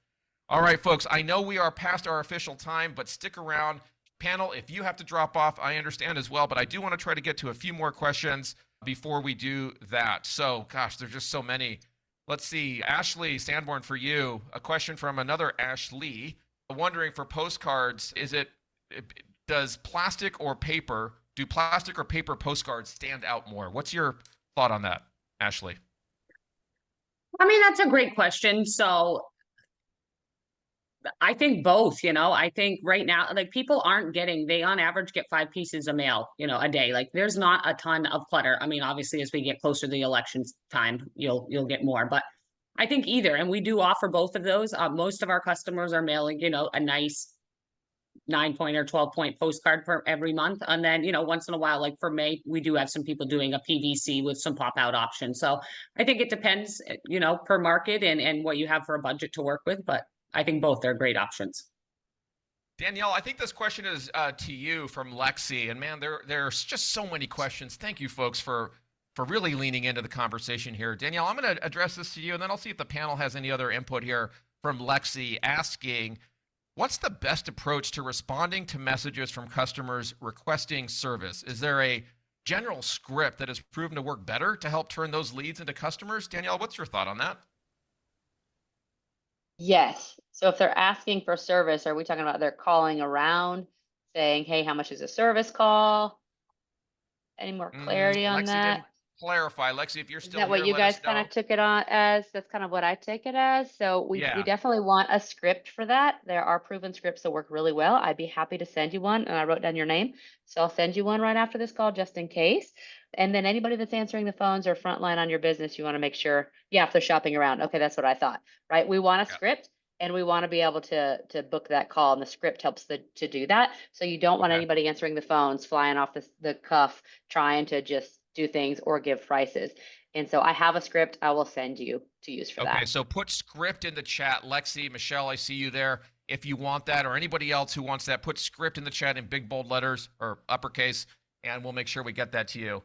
Anybody else want to give any input on that? Raise your hand at me here, panel, or wave your hand at me. Okay, all right. So next question from Greg, and then panel, just raise your hand if you've got a shot at this. Do you recommend doing an ad like if you refer X number of people, you get a gift card for X dollars? I think it's to you, Ashley, at the Best Postcards. I'll start with you on that question. Do you recommend doing something like that, a mailer like that? I mean, I wouldn't specifically on your direct mail. No, I think that, especially engaging, engage for the referrals from your current customer base, especially not prospect. It's hard to ask somebody for a referral if you haven't even done business with them. And I don't really think, motivating them necessarily with, what are you going to give them for 5 people? Like, we have a really good referral card program that Lou Habaika actually really helped us establish where, I mean, he gets 60 or 70 of those back a month. His wife takes them to the grocery stores, everywhere. And when they turn it, it's personalized with the homeowner's name and, the technician's name and a phone number. So when the referee calls and books using that card, they send the homeowner who referred them a check for $50, and the new person also gets the $50. But I don't think a mailer directed specifically for a referral is a great idea. Justin, I'm coming to you with this question here from Shannon. Shannon, I think, was keying in on the fact that we were talking about, tracking phone numbers being from the 90s. I think I saw that in the chat. So Shannon is saying, if tracking numbers are proving to be not as valuable, how else would you recommend tracking results? So Justin, that came in during your part. I'll let you answer that. And then Ashley, I'd like you to give some perspective on that as well. So Justin, I got a feeling that was pointed at Jennifer, but I could be wrong. Was it pointed at Jennifer or Ashley? Tracking numbers, I don't think would be up my wheelhouse necessarily. Okay. So let's go with you, Ashley. Phone numbers on those mailers. I know you touched on it. How else would you track the results of the direct mail?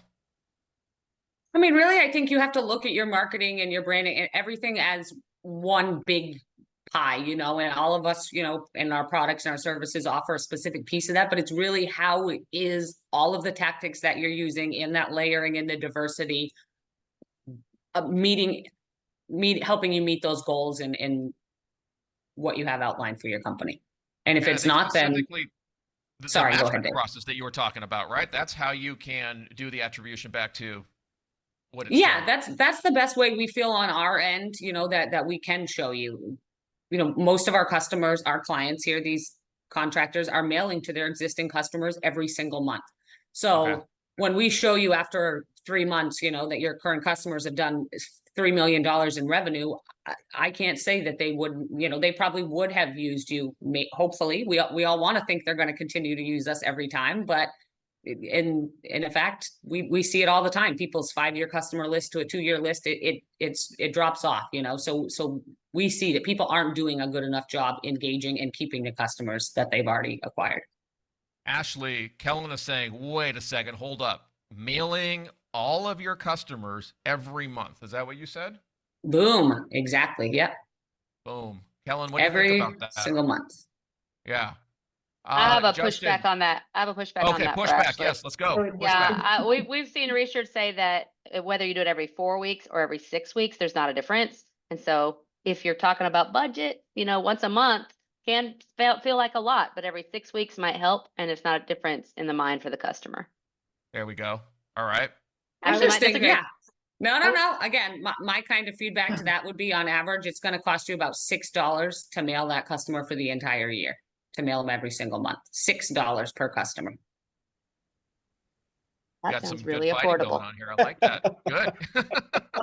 I would throw out there one thing regarding the tracking If you're going to invest in it, you need to track it, period. So at some point, you should have a conversion rate optimization strategy, because your database has probably been touched by 3, 4, 5, 6, 7 different agencies on top of your team, and is probably right now a giant cluster. And the more of a cluster your field management system is, the more difficult it's going to be for you to make decisive decisions that automatically modify your results. So should you have call tracking numbers? Absolutely. Should you have an attribution strategy to be able to track the effectiveness of everything that you do? Absolutely. And should you define what has a halo impact on it, like postcards or branding or community events or billboards or TV or radio?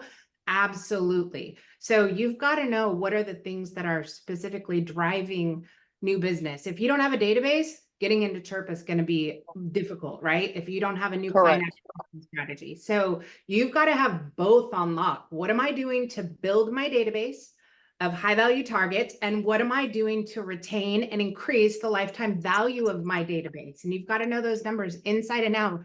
We've got to be careful, I think, as everyone on here is listening to input and advice from all of us, which is great.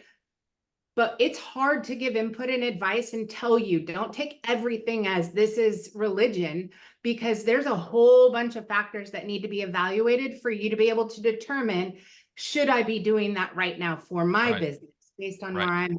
You've got to be really careful. Have these strategy sessions so you can dig deep. Yep. Ashley, you're getting some feedback here. Did you say, what did you say about the cost to mail per year? So per customer, and again, I'd have to see the customer list, figure out postage on the actual list to give you a firm number. But yeah, most of our contractors spend per customer about maybe $6 to $8 per year per customer. Okay, so there's a number of folks who want to speak to you on that. If you want to talk to Ashley further about that, please let us know there in the chat, and we will make sure that Ashley and the team follow up with you there. Justin, I'm coming back to you. Or I was coming back to you. Where the heck did your question go? Somewhere on here, the question was asked by a few people. How often would you run a text campaign? What's your recommendation based on the data that you're seeing? Yeah, there's kind of two parts to that, because like I mentioned in the beginning, there's the first part where you're increasing lead conversion on the front end. And so when you drive traffic to your website and they submit a website form, it's crucial to automate a text message to go out within 30 seconds, as opposed to your company getting an email and then relying on someone to pick up the phone and call. When you go out and you have an unsold estimate, you're always going to follow up with a text message campaign. When you have a missed call, you're always going to follow up with a text message campaign. Those things are being triggered directly out of your field service management software. Now, when you're taking a large audience and blasting out a text campaign to fill your schedule, that's different. You want to be strategic about that. You've paid money to get those customers and you don't want to just burn through them. And so usually I would say probably once every 6 months.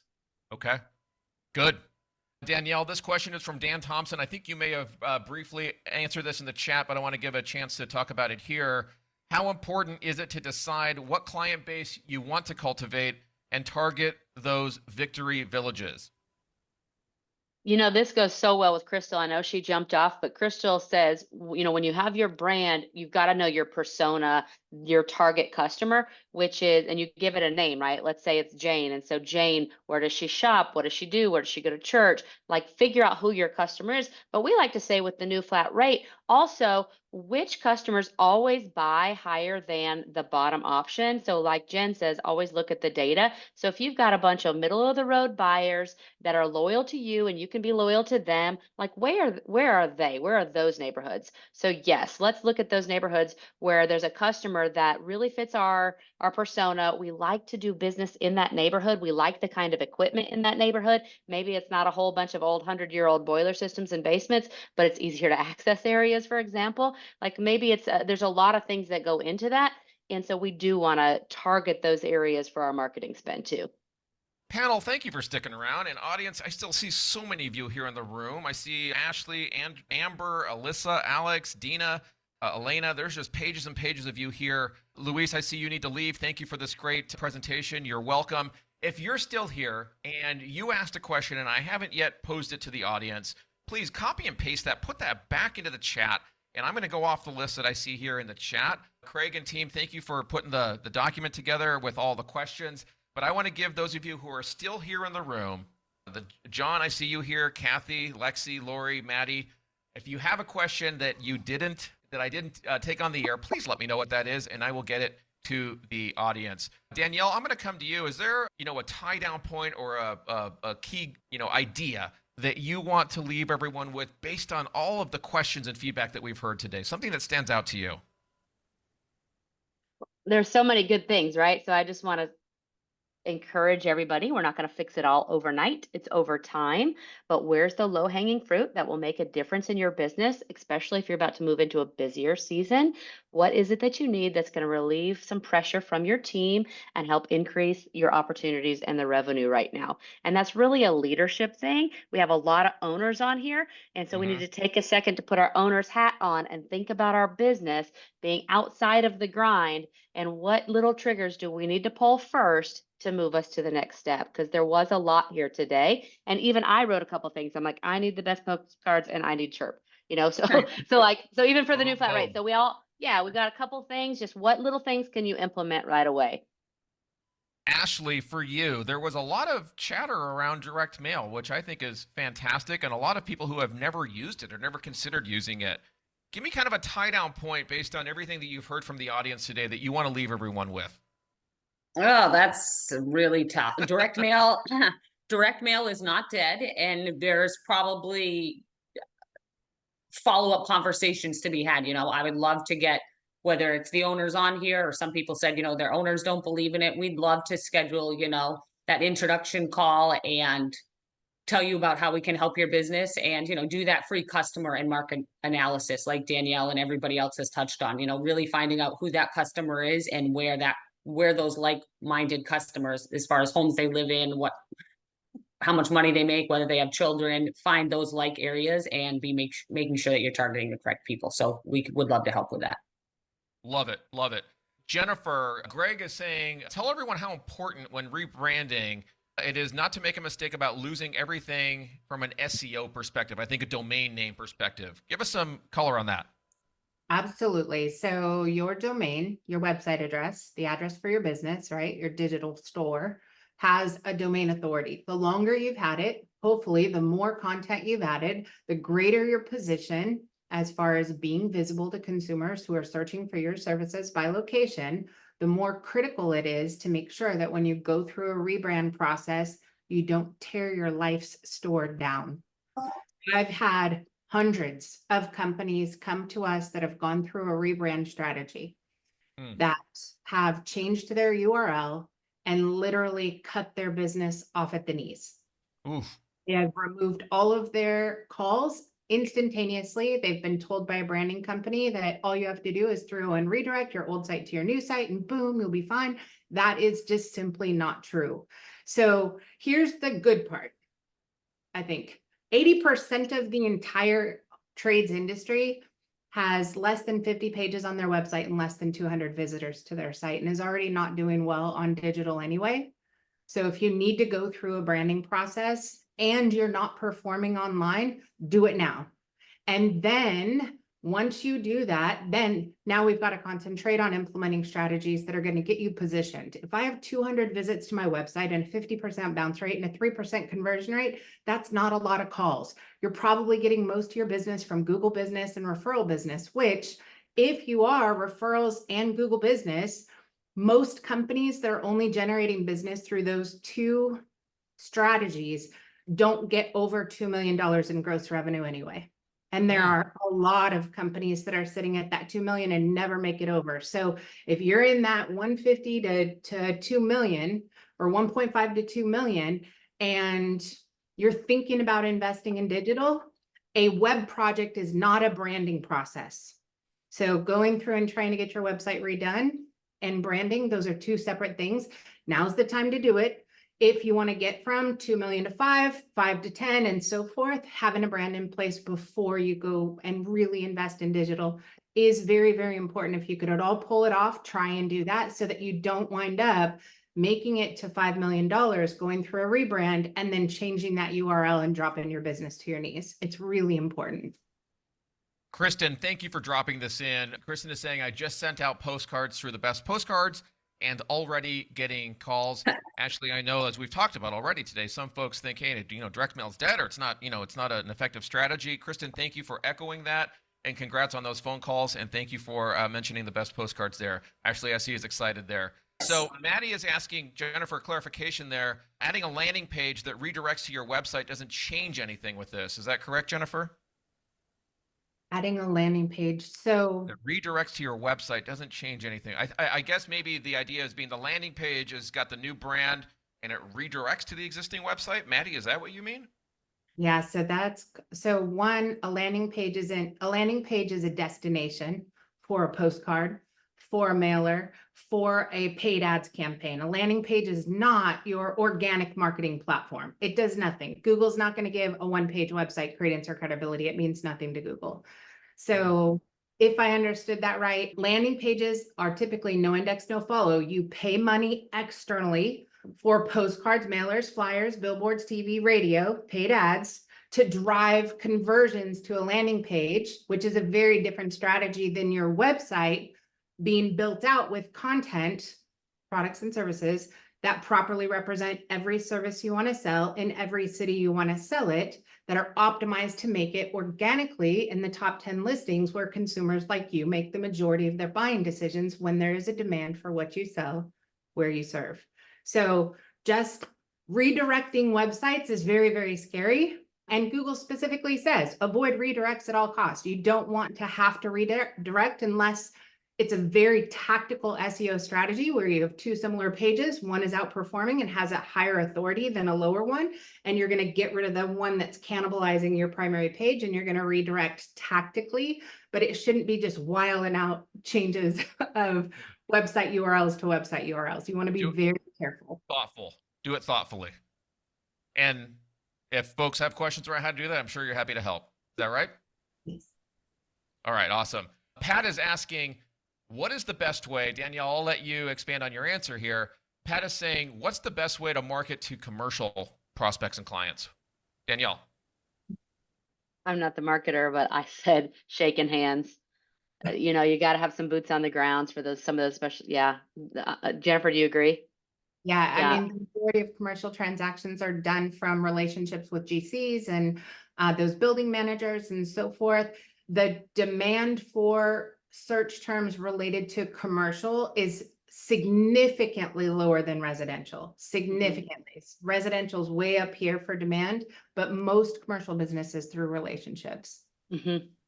Tom Casey is saying, Pat, industry sectors so that you can leverage the competition in the prospects market. That is, we also take care of XYZ and ABC, and, they're just like you, so we can help you as well. Tom, I think that's what you meant. Thank you.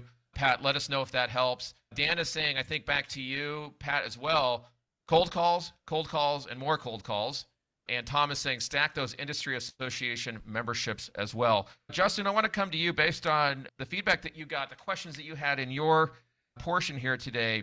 Give us a tie-down point, a takeaway for everyone who's still here in the room or that are going to be watching this on the video around Chirp and engaging with our customers in the automated, quasi-automated, quasi-human follow-up that you were talking about. What's a takeaway that you want everyone to leave today with? My takeaway today, I think, would be that companies spend a lot of money on marketing and generating leads, but when it comes to converting those leads that they're already getting at the highest level, it's a pain point, and it usually comes down to follow-up. And so if you can implement a software like Chirp, which has automation mixed with real human interaction, you're naturally going to increase lead conversion, which is going to positively impact your bottom line without increasing marketing spend. Jennifer, I did want to throw out something real quick. I've been thinking about it for a minute, because she talked about postcards, and she talked about how when you get a postcard, you got to get them to fill it and look at it, maybe smell it a little bit. So I said I was going to get nerdy for a minute, but the reason we do multi-channel communication, text, email, ringless voicemail, you want to do postcards, a good looking website. I don't know if you've ever heard of the reticular activator, But have you ever gone to a car dealership and you go and you got a new car you want, and you go look at it, maybe you touch it, you feel it, you smell it, and then the next thing you know, you see that car everywhere on the road? Yeah. It's because it's hit your reticular activator. And so that is the purpose of multi-channel communication: text, email, ringless voicemail, postcards, a good brand, a good website. You're driving your message deeper and deeper into the customer's mind to where they just naturally start seeing it and hopefully want to buy from you. Love it. I love that. Exactly. Wonderful. Jennifer, I want to give you an opportunity to do a tie down point here. And then if there are no other questions, I know folks, you are being very gracious with your time, panel, as well as the audience here. Jennifer, your key takeaway for the audience today. If everyone in this audience dropped their URL inside the chat, I could look at every URL and tell you how much gross revenue you bring in. Wow. So Challenge accepted. there is a direct correlation between the total, and this is excluding commercial, for residential. There is a direct correlation between the size of your inventory list available to consumers by service and location and your gross revenue, right? If I launch a store and I only put 5 shop products on the shelves, how much money can I make? So if you look at, well, we've studied over 60,000 websites. I'm gonna walk into an audience right here and I will tell every person in the room exactly what their revenue is within about $1 million. Because I'd be happy to do that. Throw them in there. So, right, I can tell you this: if you have a 20-page website or less, you haven't seen your first $1.5 million yet. If you have a 50-page website or less, you're sitting at around $2 million. If you have a 600-page website properly optimized by location and service, then you're sitting at around $6 million to $10 million company size. So if you understand the mechanics of how to make money and price right, and take care of those leads and opportunities when they come in, you can generate any volume of revenue you want given your marketplace, but you've got to understand the mechanics. I would say that's most important out of everything. Fantastic. And you're getting a lot of requests here to look at websites. So keep those coming in, folks. Ashley, you've got one more thing. You're always welcome to share something else. What do you have on your mind? So just because we still have, we took a little extra of everyone's time. Anybody on the call who's still on the call, home service contractor or in the home service space, if you would like to get free samples, and I'll say not free sample, 250 free of either the stickers, valve tags, door hangers, or referral cards, just drop the product in the thing and would be happy to send those to anybody who's still on this call. So you got to be here now. And again, what is it? If they drop, you want their email, you want a note in the chat? Yeah, if they could just throw their email, and then if they want to include the type of product they'd prefer, whether it's the door hangers, the equipment stickers, valve tags, or the referral cards, that would be great. But if not, Okay. I can just follow up and give them those options after as well. Fantastic. Jennifer, since Justin went nerdy on us, I'm going to go ahead and take Lexi's very tactical question here. Is it best practice, Jennifer, in your mind, to have a specific city in your H1 heading on your website for SEO? Or is it better to have individual city pages for each city we're trying to target? Thoughts on that? Kind of no to both of those. So one, you can have pillar pages on the front of your site that aren't targeting any geolocation. If you've got the funds to be able to generate that much content, that's fine. Why? Because your homepage and your pillar page are designed for people who already know your company name. Now let's go deep into the site. Technically, Google is organizing content based on your meta title, and then you'll usually have a pipe in your company name afterwards. You should have service and location combined. You're not marketing for the city of Houston, Texas, or the city of Dubuque, Iowa. So if you go to Google and do a search, go AC repair in city, state. Just go look at that and then scroll down. What you're going to see is the only pages that are sitting on page 1 of Google are those pages referencing that service and that location. If you change services, go from ductless AC installation in blank, you're going to get a different list of pages. If you change it to heat pump installation in blank or heat pump repair in blank, you're going to get a different list of pages. So remember, Google is deaf and blind. So when you put a label on something, if I call this plastic cup that holds brown liquid and no one's looking for it, it's not going to help you. I have to label every page based on consumer demand, exactly what they're looking for. The more pages you have, geared towards the service that consumers are looking for in the city you want to plant your store and do business in, the higher visibility, the higher traffic. And then now we need to work on conversions, which is a whole different process. So you guys, building a bunch of city pages, 50 pages, that's an agency's easy way out of not doing the real work that you need to do. So if they say I'm going to build you 15 city pages, like that's the lazy way out. And if you want proof, I want you to go to Google and type in site, SITE, Angie.com.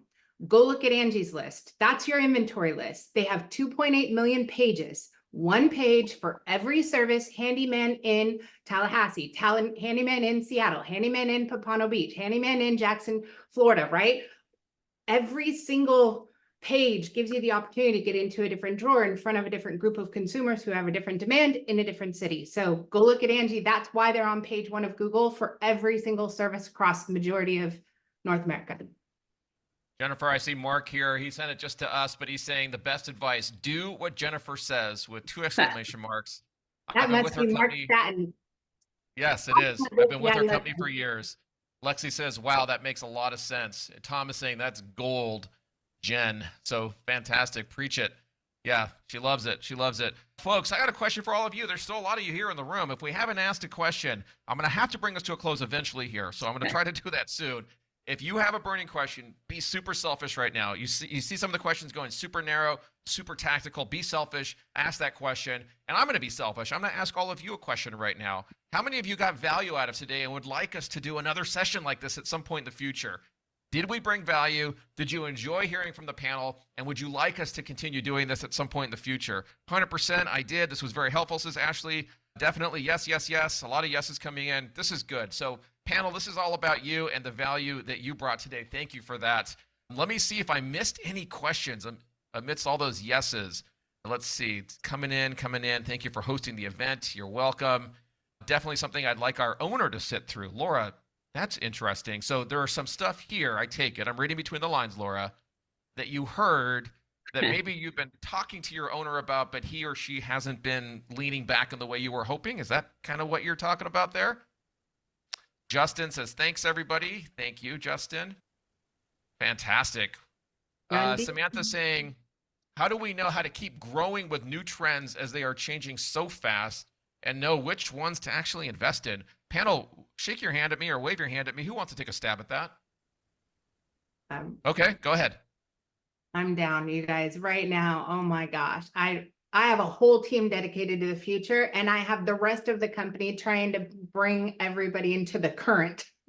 The majority of the industry is already so far behind, but I have a team that is working on SGE, iterative search, generative search, AI search, all of these different things. I mean, right now there's a massive conflict between needing to have a website that is filled with hundreds and hundreds of pages of content, and from an SEO standpoint, and trying to prep for an AI generated search where you walk through your house and you say, hey, hook me up with the AC repair call or a plumbing service on Wednesday at 4 o'clock with the closest company that has the best reviews that happens to be NATE certified, right? That's where consumers are going, is to where they can just talk to their house and have that search. So we have slow loading websites with mass amounts of content on it to get searched.